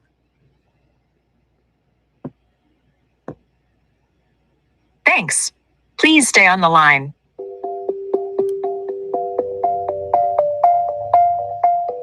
So it's a real phone number. Is it the real person? We'll find out here shortly. They usually don't pick up this auto call thing or whatever it is.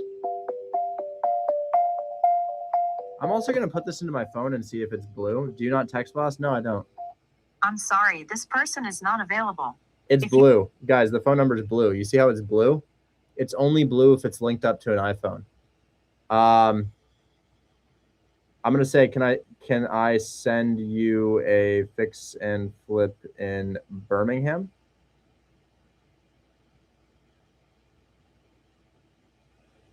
I just sent this to him, and you're going to see it says delivered here shortly.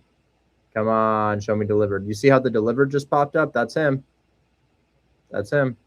So the phone number is blue because it's linked up to an iPhone. Whereas if you were to take a random collection of numbers, like, for example, if the phone number happens to be 1, 2, 3, 4, 5, 6, 7, 8, 9, 7, 8, 9, it's green. It's green, right? A random collection of phone numbers is green, whereas an active phone number is going to be blue if it's linked to an iPhone. Anyways, so dude, what I would say is don't just rely on showing me your deal to get it sold. Find yourself some buyers in your market and then look in that market. You're going to have a much easier time with 5 buyers at your disposal. I've never flipped land. No. Anyways, does that answer your question, Durrani? Yes. Yeah, I was kind of confused about it because I've never used this. I picked up one already from Hold My Hansel. What is this?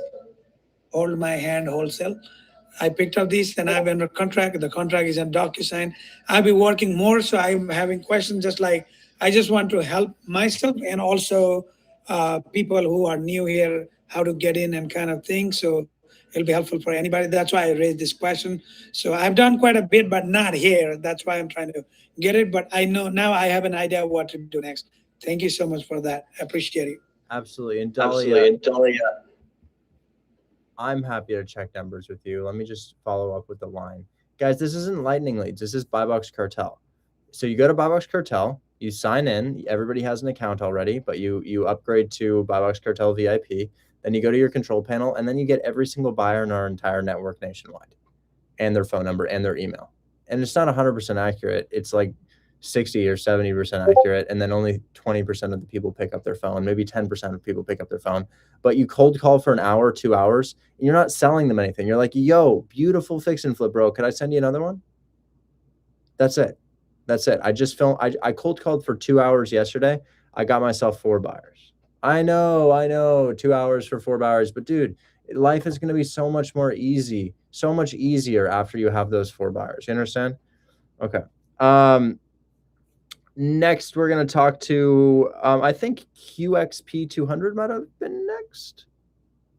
Yeah. Hi, Richard. My name's Manny. It's nice to meet you. I just had a quick question. Hi. So I'm brand new to this whole process, and I was just wondering, as a wholesaler, what leverage do we have, or credibility, I guess, for the seller, for them to want to lock up a property for us? When we don't, necessarily have a buyer in line yet, because I've been taking the course and it says that you need to have the property under contract before reaching out to the buyer. So like in my eyes, I'm wondering, like, why would the buyer, lock up their property for someone that they don't even know, like, has, proof of funds or is ready to, buy the property? Sure. Yeah. So is the question, why does the seller entertain our offer? Yes. That's a good question. Essentially, yeah. So the seller entertains our offer because the house is for sale, and you're not announcing that you're a wholesaler every single time. Whether or not I'm having a conversation about wholesaling the property with the realtor. For example, here's a random property. I know nothing about this property. I'm opening my call like this. Hi, I'm trying to get pre-approved for a loan on this 14th Street property. Is now an okay time to talk? Cool. Yeah, my lender just had a couple questions I wasn't able to answer. And I'm positioning myself like that. And that pitch is so natural and so smooth to me that they don't really question as to whether or not I am a wholesaler. So I would say the first answer to your question is they don't often know that you are a wholesaler. In some situations, like in Ohio, for example, 433 Allen Street closed last month for $13,000. 269 Wheeler Street, same seller, closed closed a week ago for about $11,000. Now we're on 274 Wheeler, pending $13,000 assignment fee. Total collected is near $40,000 off these 3 properties. These are in Ohio, and we had to disclose to the seller that we're wholesaling. We had to tell him. It's the only way, because Ohio has a law. So this guy knew that we're wholesaling it, and it's like, why would somebody work with a realtor if the realtor's not an end buyer? We know that most realtors usually perform in 3 to 5 months. Usually takes 3 to 5 months for a realtor to perform a sale, right? We can get it done in 30 days. So, this guy's thinking, I don't have to pay this person. I don't have to make any repairs. They already have the buyer network. I can get my price and we move it for them. And they know that they're wholesaling it. Another deal that I have right now, and here's an even better one. So this is my house in Houston, Texas, 13206 Clifton Hill Lane. I'm busy with things, man. I don't have a lot of time to sell my own properties. So I had a wholesaler do it. He's in the chat. His name is Pam. He just connected me with the buyer. EMD is submitted. I have another property in San Antonio, my last one in San Antonio, because I already got rid of my other one. But my last one in San Antonio is 9711 Chelsea Circle. And I worked with a wholesaler. He's in the chat. His name is Juan, and he's selling it for me. I'm busy, man. I don't care if Juan makes money off of me. I don't think he's making very much, but I don't care if he makes money off of me. It's a nice service for me to not have to hire a realtor. I'm working with Juan out of convenience. Or yet another example here. This address that we just spoke to the buyer on, 1024 East 74th Street. This is my friend Harry's property in Cleveland, Ohio. He's in Cleveland right now dealing with his portfolio. He doesn't have time to figure out who a good buyer would be for this property, but I like this property. So I wholesaled it for $10,000. He signed off and knew that I was making 10 racks. He didn't care. He then sent me his next one on Parkgate, and we wholesaled that. My team wholesaled it from Harry, same seller, also knew that I was wholesaling for another $10,000. So as an owner of property, I utilize wholesalers to move my own property. As a entrepreneur on social media, I wholesale other people's property, and then I also buy property off wholesalers as well. I'm really feeding off of every angle of the industry. For example, my house in Omaha, Nebraska, 3814 South 24th is my commercial multifamily over here. And I bought this off of a wholesaler, giving them a $10,000 finder's fee. Same thing with my property in Minneapolis. So wholesalers are fast working realtors. I buy from them. I joint venture with them. I wholesale my house solo. I sell my properties via wholesale deals. But I would say the main answer to your question is that it's not really something that comes up unless you present yourself as somebody who would never be able to buy real estate, as in somebody incompetent. I had a one-on-one with a guy yesterday, and this is a white dude, and he's like, "Yeah, man, I'm finna do some wholesale deals, man, and that shit's gonna be hard." And I'm just like, "Oh, fuck, dude." Like, I would get it if you were from a place where you actually spoke like that, but you saw other people speaking like that, adopted their dialect, and now you think it's cool to talk like that, which is cultural appropriation. But separate from that, you're never going to do a wholesale deal, because the number one question that realtors are going to ask you are you a buyer? You a buyer? Do you make money and you speak like that? Why? You're literally like a white dude. Your name is John Smith and you talk like that. Like, bro, you're not going to get a deal done. So, that doesn't come up unless I literally recorded this guy. I recorded it because I was like, holy shit, this is absolutely insane. We've got the most country club white kid ever, and he's talking like this. But beyond that, you're not going to get a deal if you sound like that, but you don't sound like that, or an equivalent of that. There's multiple ways to sound like that. If you're like, well, I was, or there's the other person who over explains themselves and says, we're going to do a wholesale deal on your house and we're going to use creative finance. And actually I'm going to use a trust acquisition agreement. And the reason I'm going to use that is because it prevents the due on sale. And they're like, are you a buyer? But if you present yourself kind of opening like this, hey, I was calling about your listing on 123 Main Street. My lender had a couple questions. I just wasn't able to answer. Is now a good time? They're like, oh, the lender had questions. Sure, this is a buyer. And you don't even have to say that you're a buyer. You don't have to lie to them. But the other side of it is it's a really valid service in the real estate space. It's really, really needed by a lot of different sellers, buyers, and investors alike, I'd say. Got it. Thank you. I appreciate it. Got you. Cleared it up. Catch you later. Guys, I swear to God, he sounded like that. And what I will say is, if you are from a place where you sound like that, because that's what other people around you sound like, and it may correspond with your whatever it may be, and that's just actually how you sound, there's no problem with that. I get it. You grew up in an area that sounds like that. However, if you are a suburban white kid and you think it's cool to talk like that because your favorite rapper does, oh, you're lower than pond scum. I'm so sorry. You're lower than pond scum. Like, you grow up. There's a legitimate socioeconomic reason for other people speaking like that. You are not that person though. So don't talk like that. Okay. So anyways, yeah, the issue is not sounding like that. The reason people sound like that is because after World War II, Black people were denied the benefit of the GI Bill, which gave people free education and free houses, which resulted in them upgrading their dialect and passing on that dialect to their next of kin, who then spoke well like they spoke well and their kids speak well. And then you have a group of people who weren't allowed those benefits, and as a result, they sound like that. But it's stupid because one, we used to be the problem for the reason that people sounded like that in the first place, and now you're appropriating that culture, which is super cringe. And then two, bro, you seriously think that sounds cool? Come on, lock in. Anyways, it's complicated. It's complicated, but we all know who I'm talking about and what I'm talking about. We've all met somebody like that before. Anyways, we're going to talk to next Honey Beehives, who's looking for a property in my hometown of Portland, Oregon. What are you looking for?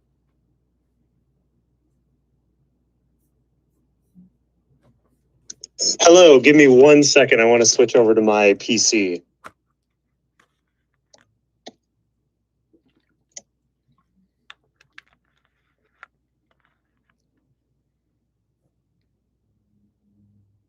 A deal that came up with unwarrantable. I don't know what unwarrantable means. You know who sounds like that? Whoa Vicky. Whoa Vicky. Look up Whoa Vicky. Funniest thing I've ever seen. Anyways, let's see. Hello. What do you have for me? Yes, 1 second here. And thank you for turning off your screen share. I got you. I will DM this to you. So yeah, just a couple random questions. Just like, how is this area? I've only visited Portland to just to be in Portland. I've only been there like 2 or 3 times. Yeah. How is this area? I will tell you. This looks like it's deep southeast. Hopefully it's not. Oh, Foster Powell. Let me zoom out. Hold on. Let me situate myself. Yeah, I found it on Lightning Leads. Is it a low equity property? Yeah, low equity. Yeah, it's got a 2.9. Yeah, I mean it's fine. It's fine. I would It's say fine, this, right? I would Fine. say Okay. this is not a dangerous area or a bad area whatsoever. But I would say that the parts that are pretty cool to live in are like there. Like almost everything in this map is pretty cool to live in. And it gets there's nowhere in Portland that's genuinely dangerous. Nowhere is genuinely dangerous. This is a fine area, but it starts to get like, ooh, this doesn't look great. It's just like not very pretty. As you start to, it's hard for me to illustrate it, but well, I don't have a way to show it. But yeah, the southeast streets past Southeast 50th start to go downhill pretty quickly, and then it never becomes dangerous. You can walk anywhere in Portland and never really have an issue, but it just starts to be less pretty the further away you get from that area I screenshotted. It's fine. Okay. It's totally fine. It's a normal, regular place for people to live. Okay, cool. Yeah, I guess that's my only question for now. And I messaged the realtor and she said that he or she, I'm not sure. They said that they would at least present a mortgage takeover, and that would be my only way of getting a house.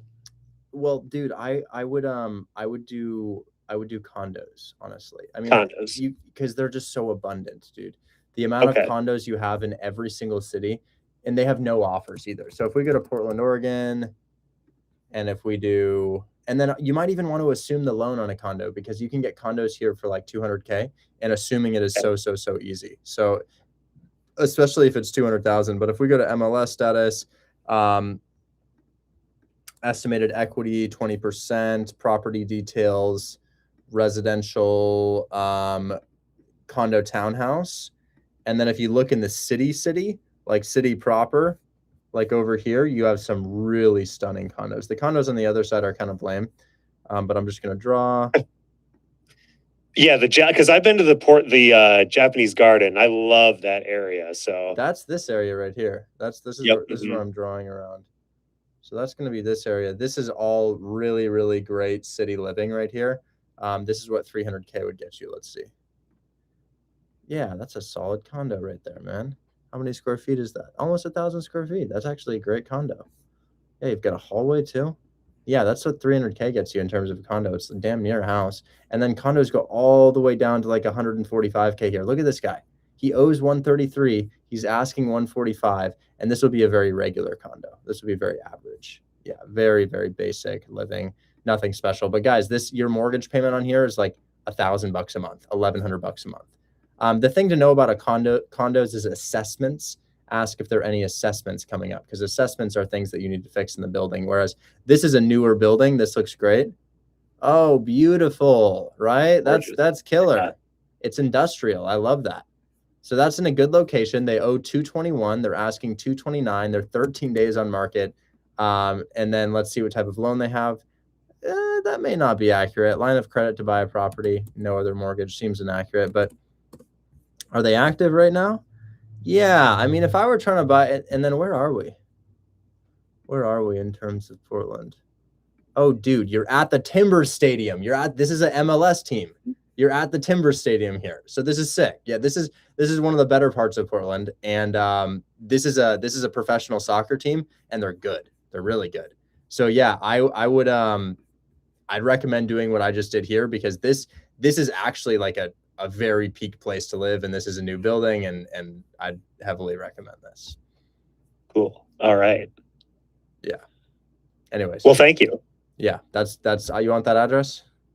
Yes, please. Yeah. I need to get PropStream. I used to have it, and then I got rid of it, and I shouldn't have. Yeah, it's such a valuable tool, dude. It's so valuable.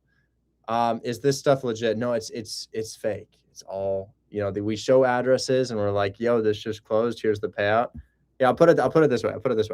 Today, because I can almost always show a deal that's closed today. Today we closed Pinehurst and Auburn, a package deal for $10,000, and I got wired my portion of it today. The student who found this is Omar. He's 2 months in.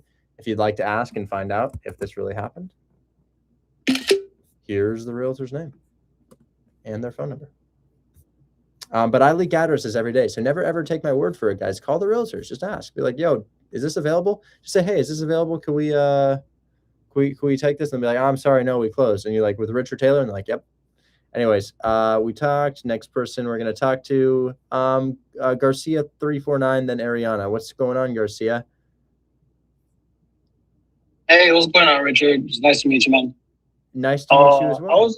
I was just gonna ask, man. I'm kind of a little confused still about how to tell what kind of makes it a deal, like, or I guess more so of what kind of deal. You get me? Like if it's a seller finance or mortgage takeover. Yeah. So like when we should pitch seller finance versus mortgage takeover. Yeah, that's what kind of gets me as far as like calculating the down payment and all that. Sure. I know it has like. Sure. So I'll grab a random property right here. This thing's in Akron. I know nothing about it. Is my screen share working?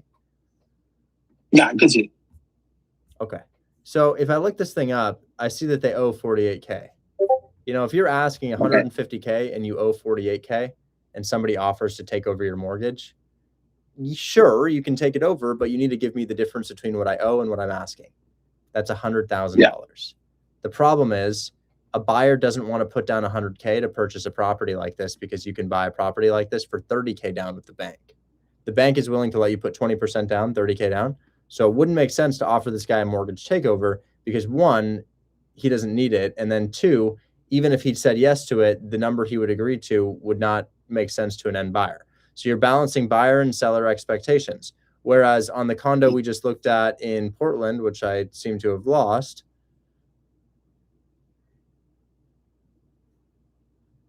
Damn, we were just looking at it. There it is. Yeah, this condo right here, the seller really needs it and the buyer would really like it. And what I mean by that is if we look up the address here, you can see that they have debt on the property of 221 and they're asking 229. What that means is that you're going to make 8K if you sell your house, but the realtor will take all of the 8K, right? Because realtors take 6%. So this person is making $0 on the sale of their house. Their realtor is making $8,000, right? This would make sense to offer this, because if a person bought this normally, they could expect to put down much more money than $8,000. Maybe they put down $20 or $30 or $40,000 on a purchase like this, whereas you just got it for 8K down. So we have to think about what would make sense to the buyer. You know, if this condo happened to be in your area and I was able to get this thing for you for $3,000 down, you'd be like, oh, hell yeah, 3,000 down, no qualification. It makes sense to you as the buyer, but then we have to ask ourselves, does that make sense to the seller, right? So for mortgage takeover, the down payment is usually capped at around 10%, sometimes up to 15% if it's a really special property, good interest rate, good cash flow, but usually 10%. So if you're ever like, well, I don't know what the down payment is, well, use 10% as your max. So you know your max on this property is 23K, right? But if the property cash flows or has a good interest rate or is in a great location, you could go above 10%, right? And then for seller financing deals, we also are usually capped at around 10%, but same thing. You could offer a little bit more. For example, this property here, my tenants pay me $4,600 a month and my PITI is $2,600, which means my all-in mortgage payment. There's no interest rate on it. It's 0% interest. The seller let me make payments with no interest. However, the deal was 45K down with the wholesaler. I put 55K down to give them a 10K fee. So I put down more than 10%, closer to 14, 15% here. Why? Well, knowing that I'm paying $2,000 of interest-free money every single month and that my tenants are going to pay $4,600, it makes a lot of sense for me to buy this property. So I was able to put down more than 10% as the buyer on this thing, but only because of the terms within the purchase price. So you know, you can think of it this way. A mortgage takeover is needed when a seller is not going to make money on the sale. That aligns the expectations of the buyer's down payment with the expectations of the seller's profit figure. They're thinking that they're going to make a similar amount of money. So go ahead.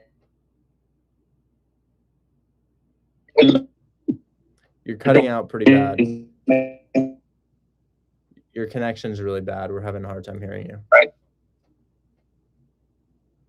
Oh, sorry. I meant to say, so basically it's when the seller is not going to make no money at all on the sale.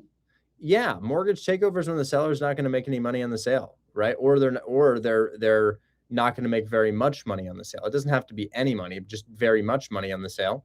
And the goal there is a buyer's typically expecting to put down 20%. What if we can get them into a deal for less than 20% down, right? With seller financing, when would we use seller financing? Well, this deal here is a seller finance deal. Seller financing, you usually use it when a house has no mortgage. Of course, it could be used if a house has a mortgage as well. But most of the time, there's no mortgage on the property. We're giving a down payment to the seller, an interest rate to them, or no interest like this one, and monthly payments to them. And I would say that there's the only candidate that I have identified that seems to be perfect for seller financing, although not everybody will hear this reasoning, are those who don't cash flow. People who have investment properties that are for investors, but those properties just don't work, meaning they don't cash flow. So for example, a situation in which I would present a seller finance offer might look like this. I'll call this realtor right now and I'll present a seller finance offer. She'll say no to my offer, but I'll call her and she'll understand why I need to present seller finance. She'll say, oh, that does make sense to me, but my seller's not interested. And then we'll go in a circle because I'll kind of point out to her, well, if it can't sell, how is anybody going to buy it? But I'll show you when and where to present seller finance. This is where to present seller finance. If I could find this damn property. God damn. It's this one right here. Okay. So I'm going to figure out if they have a mortgage on the property. And I think this would be a really great property to present seller financing on. The only thing is they're kind of looking for a retail buyer. They're looking for somebody to live in the property, live in one and rent the other. It says it right there. So it's interesting. This property, if it were not positioned to be lived in, would need seller financing. And what I mean by that is this doesn't work for anybody in terms of cash flow. Your mortgage on 477 plus taxes and insurance is probably $3,500 a month. This thing is going to rent out as an owner in Omaha, Nebraska for probably $1,800 per side, $3,600 total. So it would be like putting down $100,000 as your down payment here to lose money every month. It wouldn't make sense for an investor to buy this property. So if an investor can't buy the property, it would have to be a retail buyer. But they've set this property up with nicer fixtures than are needed.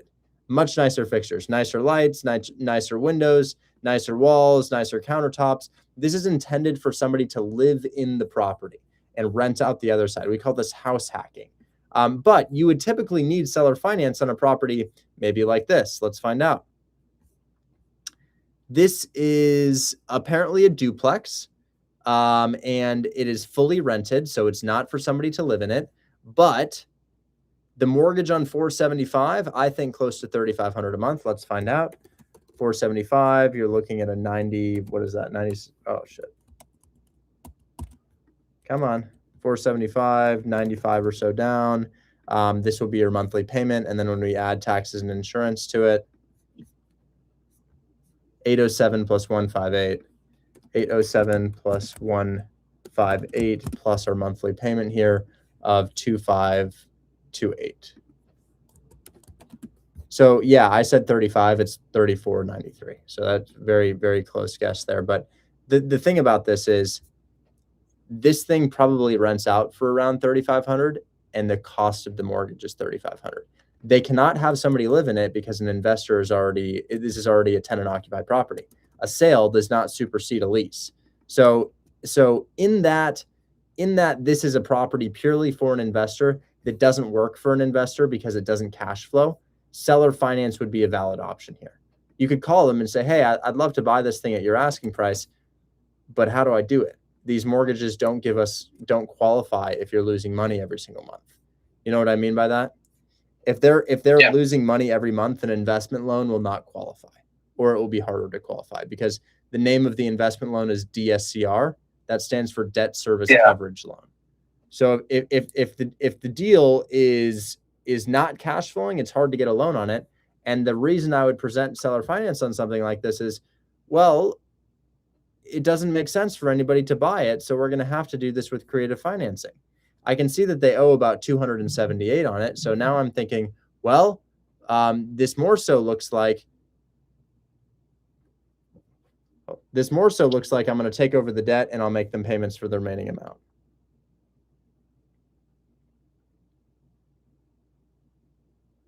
Yeah, that's when it's kind of a little tricky to me for when it includes both mortgage takeover and seller finance.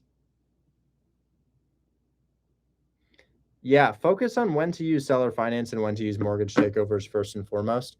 And honestly, I think about this. Seller finance, free and clear. No mortgage on it. Mortgage takeover, high mortgage, most of what they owe. There's reasons to pitch seller finance above and beyond just being free and clear. The reason is if a property doesn't cash flow, it's not going to make sense for any investor, and that's why it's sitting. Okay. Guys, this would be a good one to call on. He has 6 other properties. This would be a good one to call on. Just got scammed using your buyers. Okay, what's up? You unlocked it and it didn't give you a phone number. Okay, so you get refunded anytime that happens. So it's already been refunded. So it automatically refunded you. And then do you see how there's a chat bot on the bottom right here? You can talk to my team if that happens. So you didn't get scammed. It's inherently skip tracing. So let's not use stupid words, bro, right? Because we're not scamming you here. That's clearly not what happened. You're refunded every time that happens. And if for whatever reason you're not refunded, there's a chat box right there and you could just ask for help. So you're not being scammed. Skip tracing is inherently inaccurate. That's just how it happens. So if there's an issue here, whatever the issue may be, if there's a genuine glitch, don't worry, they'll get back to you. You know, there's no scam going on here. Just comment right here and say, hey, this happened, and glitches happen on softwares, especially when they're coded from scratch. And they'll get back to you. They'll say, hey, this definitely shouldn't have happened. Let's make this right with you. So we're not trying to take anybody's money. Ariana Calvo has a deal. Hello. Is this the one in Lima, Ohio? Yes, I have two. So I'll send you a DM right now. 80,000. Where is Lima, Ohio?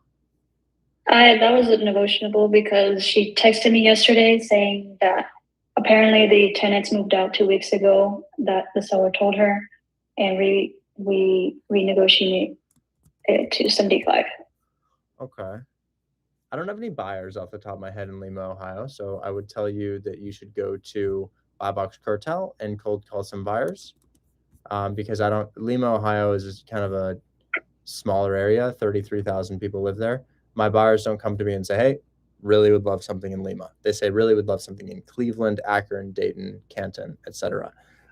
So I'd say I don't have anybody there, but you can definitely go ahead and go to Buy Box Cartel. You can click Control Panel, and then you can go to Buyers List, and you can start cold calling some buyers here. And guys, again, if the skip trace comes back inaccurate, you're going to be refunded. And if there's a glitch, just comment right here and we'll get back to you. So what type of buyer are you looking for? Well, you're probably looking for a rental buyer. I don't know for sure, but if that were the case, I would search this up and we'll see how many people are transacting in Lima. You'll see it's not going to be very many because it's a small area, and it will be harder to find these individuals, but definitely some, because 33,000 people live here. So I'd say that's your solution for that deal. As far as the number itself, I can see your cash on cash is great. So that's good. The second one, Akron, Ohio, great. Duplex, price 52,000. Okay, here's the problem. If your price is 52K, I know it's going to be in poor condition, but you're occupied on both sides, right? So it's possible that you have a unicorn deal in Akron at 52K, not distressed, but usually 52K corresponds to this property is significantly distressed. Beyond that, yeah, I can see it's going to need some work. It's just it's in livable but rough condition. Beyond that, the house is listed publicly for 58K. You have it for 52K, meaning that we're showing a house that's been on market for 80 days to a buyer at its asking price when you stack your fee, if not above the asking price, which is not how this industry works. So first deal, yeah, cash on cash makes sense. Perhaps you can make it work, but you're going to have to cold call buyers because it's in kind of a weird area. Second deal, listed at 58K, been there for 80 days. You have it at 52K, but stack your fee, you're back at 58K. So there's no discount on this property. Beyond that, you can't get funding in terms of a loan, a DSCR loan on $52,000. DSCR loans stop funding at around 65K. And then beyond that, the house does look to be distressed while still having tenants in place, meaning that a buyer wouldn't be able to renovate the property. And even if they were able to renovate it, the other issue is that we're at asking price. You know, if you're at 52, you're stacking a fee, and now the buyer's like, why am I paying you a fee to be at asking price? Part of the convenience that we provide to them is a discount off of list price. So definitely more confidence in the other deal that you showed me. Okay, thank you. Absolutely. Talk soon. Next, Dahlia said she needed help looking at a deal. How may I help you, Dahlia?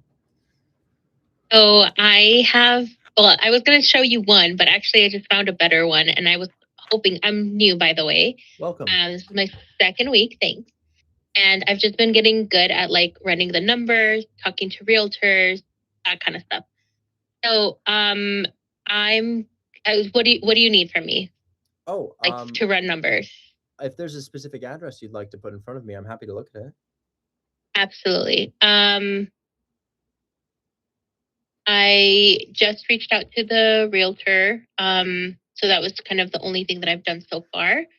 And hold on, how do I send you a message? Well, why don't you just say, there it is. I would just say the address out loud. We can look at it together. Oh, I just sent it. I sent you the thing. Okay.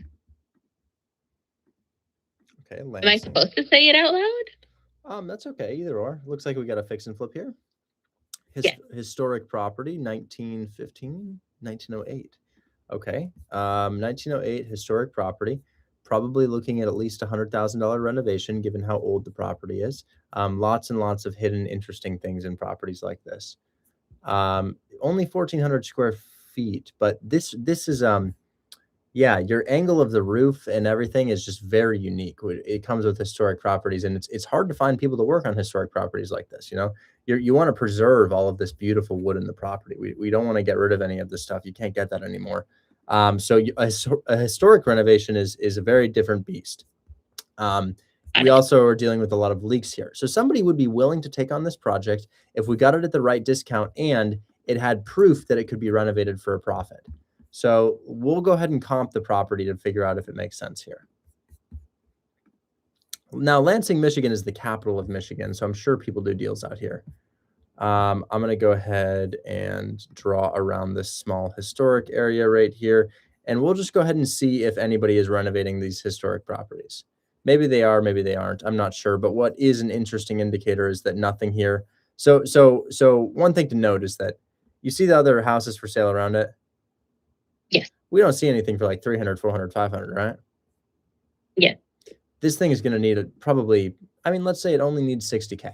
And the reason I say closer to 100K is this is my property in Michigan that I'm about to get under contract and renovate. You can see it doesn't really look like it needs much, right? 32,000 is my rehab budget. 32K is what I was quoted for renovation on this. So, you know, when I see something like this and I'm like, wow, there's a lot going on here. I'm like, okay, maybe closer to 80K, especially because it's historic and there's a lot of preservation work to be done. It takes a special contractor to do a job like this if we are to do it and it's profitable. Now looking around this area, the first thing that's caught my attention that you save you some time in running numbers is there ain't nothing listed here for the price that would allow this to work. You know, imagine you buy it at 40K, you put in 80K. Well, great. It looks like it might be selling for 150 and you're pretty much in it for 150. So I'll click sold here and we'll go ahead and figure out what historic properties in this area sell for. It's important to note what you are. You are a 4.2 1464. So we're going to look for other 4.2s 1464. Okay, great. 4.3. Interesting. Not too many people flipping the historic ones here, but this thing sold for 220 and it is a bit, well, the inside's newer. Yeah, so it seems like a 4.2 in this area fully done up. These aren't fix and flips though. Yeah, none of these are flips. That's interesting. So this is an area where the properties are selling for more, but they're not being flipped. Do you see how none of, well, that might be a flip. Hold on. Yeah, that's a flip. There's a flip. So here's a flip. This is a flip. It's been renovated. All this stuff is new. We know we can even see the materials that they use still in the house. So there's a flip right there. I would say few people flipping here, but at least one or two. That is also seemingly a flip. Yeah, that's got to be a flip. All that stuff looks new in there. And then this guy right here, not a flip. Okay, so small fix and flip volume over the past year. I'm really only seeing maybe one or two fix and flips. And it seems like a property like this, they're really not showing me square footage. They don't want to tell me square footage. Let me look at square footage on this guy, because this is another historic property that's close by. What's your square footage? 1848. Yeah, not too far off from you. So yeah, maybe you could sell for 200 with the right rehab. I think if you've been renovated well, you could sell for 200. It doesn't have to be historic. Nobody's doing historic rehabs here. Everybody's just doing basic LVP. So honestly, unfortunately, what the market would allow for here, no historic rehab, just keep it as basic as possible, fix the leaks, put it back on the market. So I think, well, I don't know what you could do this for. There's all kinds of interesting things that we're seeing here. Things that I don't fully know what it is. There's cracks in the wall, could be more serious, or they could be very minor. I'm not really sure. I would say at least 40K or 50K to bring it to very basic rental standards. And then it could probably sell for around 200,000 if you did that. So yeah, you know, I think people are scared of this project.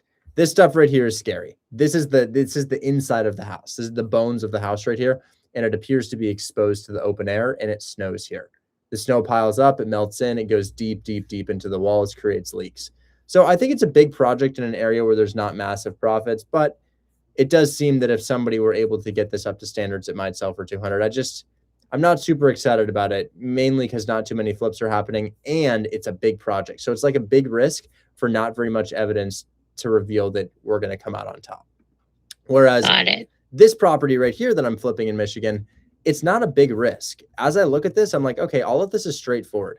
Every issue I see in the property is a very straightforward fix. You know, the main things, I need a new roof and I need to do some brickwork over here and I need new windows. All super straightforward stuff. But when I look at that house, I'm like, oh, that's a mess. I don't really know what I'm looking at. Could be worth it, but the comps don't show a ton of evidence here. Now, the other reason that I'm interested in this property is look at the houses around me. You see all these numbers? Yeah. 235, 159, 159. I'm about to get this thing for 65K, right? And then when I look at the sales, they paint an even better picture. 250, 218, 250, 289, 265, 268, 200, 179, 181, 225, right? And I'm getting it for 60. So it's a very straight for 65. It's a very straightforward rehab at $32,000 with potential profit of maybe 60 grand, Got it. Okay. I did have one more. Do you mind? Of course. Taking a look. Address? Yeah. What's the address? Okay. It is 2736 North Dearborn Street. North Dearborn. And it's in Indianapolis. Nice. Love that market, by the way. I own in Indiana. One of my favorite properties I have in Indiana. Okay. First things first, running into a bit of a financing issue, as the other person was before you, would need to be creative finance or very deeply discounted. Lenders don't typically lend on amounts below 65K. So while we need a discount on this property, it's hard for buyers to find rental financing. Is it a fix and flip? It might be a flip. Okay, so we're gonna look at this as a fix and flip. The house is too distressed to be a rental anyways, and rental financing is not a thing here because hard money loans will fund up to 10K purchases. So hard money has no minimum. They will fund anything. So looking at this 65K as a flip, I was first looking at it as a rental property. I think initial takeaways here. This is a 2-bed, 1-bath. 2 beds, 1 baths, not immensely desirable. Kind of considered the ugly ducklings of real estate. However, we can still wholesale 2-bed, 1 baths. But the reason is because a family can't live in this property, so the rent is substantially lower. Like this properties like this just rent for low figures. And I was looking at it initially as a rental because my first 4 photos make it look like it's in okay condition. But as I scroll, I realize, okay, maybe somebody's renovating this, putting another bedroom in, and then putting it back on the market. That could be the exit strategy here. Will that work or will that not work? Well, kind of impacted by the 2-1 thing. We probably don't have room to add another bedroom, right? We probably just doesn't exist in the property to add another bedroom here. And that means we're looking at the ARV of a 2-1. Some places value 2-1s. So we'll find out if this is one of those places. So looking in the area, if we were a flipper really wanting to do this deal, we would want to see a lot of other 2-1s that have been flipped. We'd want to see other 2-bed, 1-bath properties just like this thing that have been renovated and sold for a profit. So let's see if those are there. Look, here's a 2-bed, 1-bath. And it looks to be in good condition. So it kind of flipped at some point in time. So that 2-bed, 1-bath, great. Just sold in July for $135. Problem. He's got 2 extra square feet. So that's the first thing. Let's keep looking. I'm going to price these high to low. We're going to look at sales in the past 12 months. And then we're just going to filter for the 2-bed, 1-baths. Okay, so it looks like there's a lot of 2-1s here. That's great news. So great news. People are flipping 2-1s in your area. Not a lot of people flip 2-1s, but some areas like it. So this is good, really good. Here's a fully renovated 2-bed, 1-bath property. Not very nicely renovated, but sold for $75K. Within a similar square footage. They've got 570, you've got 700 and something.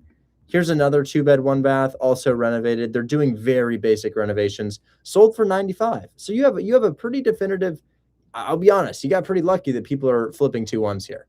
That is rare to have a market where a lot of people are flipping 2-1s in a certain area. Rare, but buyers are for whatever reason interested in this, so that works. Now, as far as the potential profit here, I think you're going to sell for 85K. I think if this thing's fully done up, 85K. The good news is it could probably get there for about 10K or less. 10K or less would put this in that condition.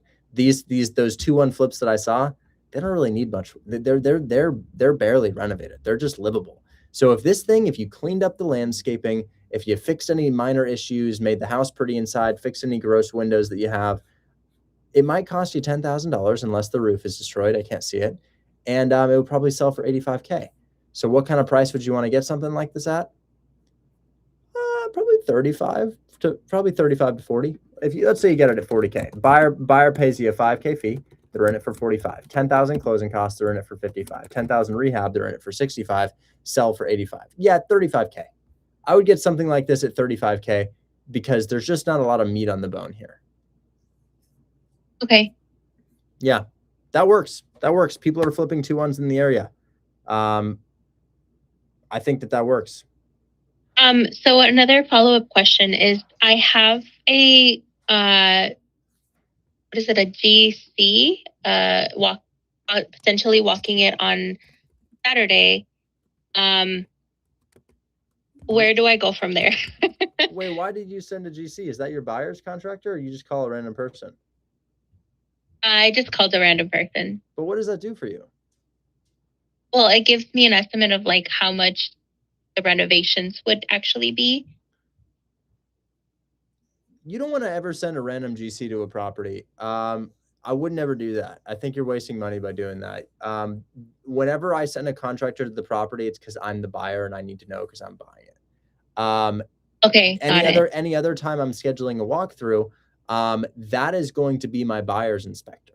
There's, even if you, we can just look at this and kind of know how much the rehab is going to be. It's probably going to be $10,000 to $15,000, right? But even if you got a quote from a contractor, that doesn't actually get you any closer to your end goal.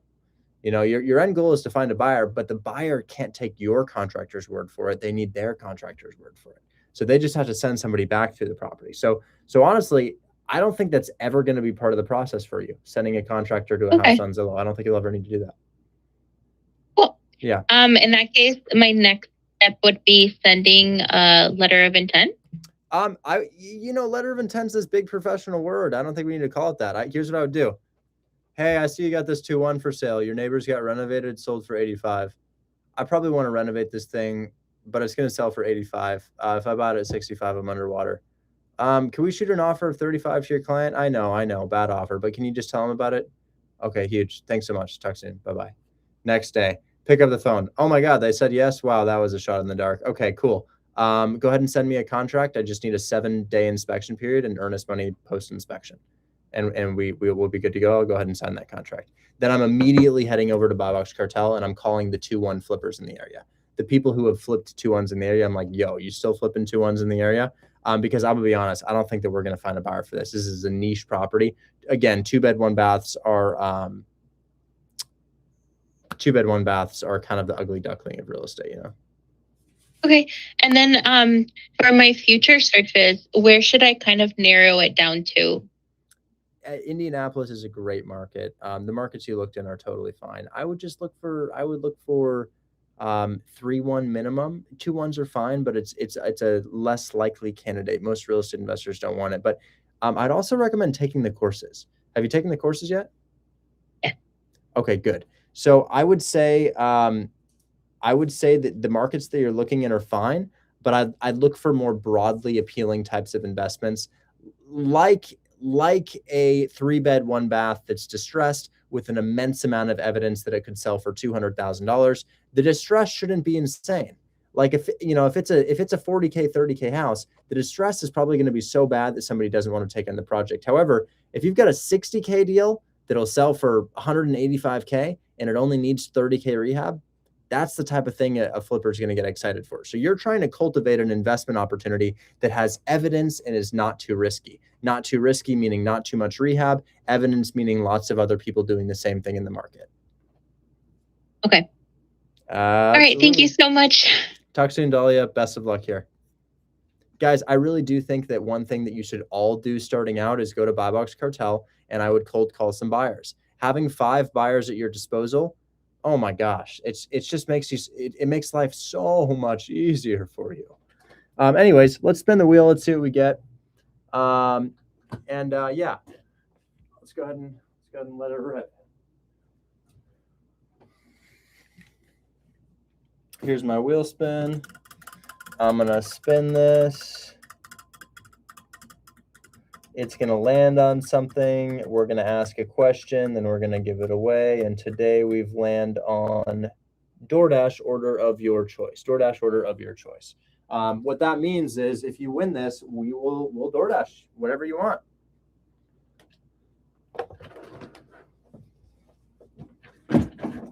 All right. Are you looking for it, Chris? Are Oh, okay. There's a check for Brandon Taylor, but I don't know. Do you do? How much is it? 2,600. Not one of your deals. What's the address? 4624 Pacific Street. That's for the company, not me. Welcome, Caleb. Welcome. You just joined in time for our wheel spin. Perhaps you will win free DoorDash.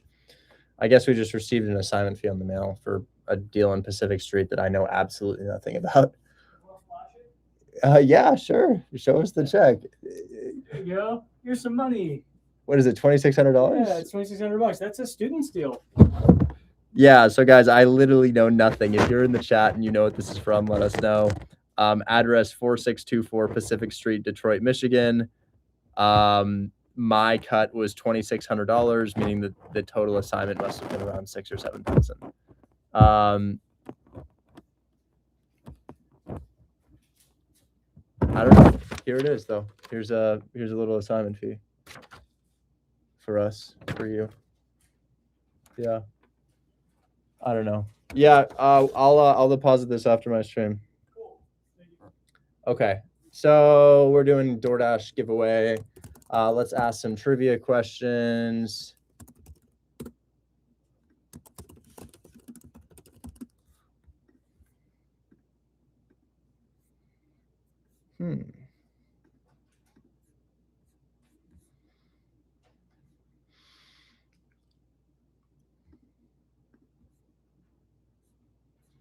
All of these are so niche. This one says, in Shakespeare's Merchant of Venice, who was Shylock's wife? Who the hell is going to know that, bro? What? These are so niche. Oh, I like this one. I like this one. This is nice. Okay, ready? Here's one. I feel like we're going to have lots of people here who know this. I feel like we're going to know this, okay? Ready? What is the Japanese word for dog? There you go. Inu, like Shiba Inu. Right, Ricky. Let's go. It's DoorDash time. Where do you live, bro? Chicago, Illinois. Chicago. Okay, send me an address and tell me what you want, and we'll dash it for you plus extra for your friends. Hey, watching a lot of anime worked out. Yeah, bro, it worked out for you. All right, I'll DM it to you. Yeah, send me where to the address where to DoorDash this to, and it will arrive. I don't know why I'm so cold. I might go sit in my hot tub. That's kind of warm outside. Dude, I don't even know. I'm already past. I can't even eat today. I already passed my macros. I can't eat no more calories. We can schedule it for tomorrow. Schedule ahead. All right. Oh, dude, what shit? I don't really eat fast food. What's good for protein? You know. What would I get if I were you are? Yeah. Well, I suppose it has to be breakfast or something for tomorrow. Is this a house? Yeah, it's a house. Okay, save. I mean, shit. You got crumble cookies. I love crumble cookies, but that's not necessarily very nutritious. You could go to Jerusalem Cafe. I don't even know. I didn't even know it was a thing. I would probably. I really like Asian food. I eat Asian food like a lot when I'm not prepping for a show. But you got. I mean, I don't know what you like. I don't know what you like. You'd have to give me a genre. Let's go. Let's do Canes. Canes is right here, actually. Yeah. Mora said Canes, and you know what? We'll go crazy at Canes for you. Okay, we're gonna get you. We'll get you the Caniac combo. We'll get you a sandwich. We'll get you the. Dude, maybe we should get him the 25-finger tailgate. Yo, totally. Okay, I've actually scratched those. We're gonna get you the 25-finger tailgate. I'll schedule it ahead. That way you can have your friends come. Okay. Holy man, thank you. Okay, I'm gonna add that. Oh yeah. Oh yeah. We got the whole. Tomorrow, you want a chicken finger? Pull up to Chicago, bro.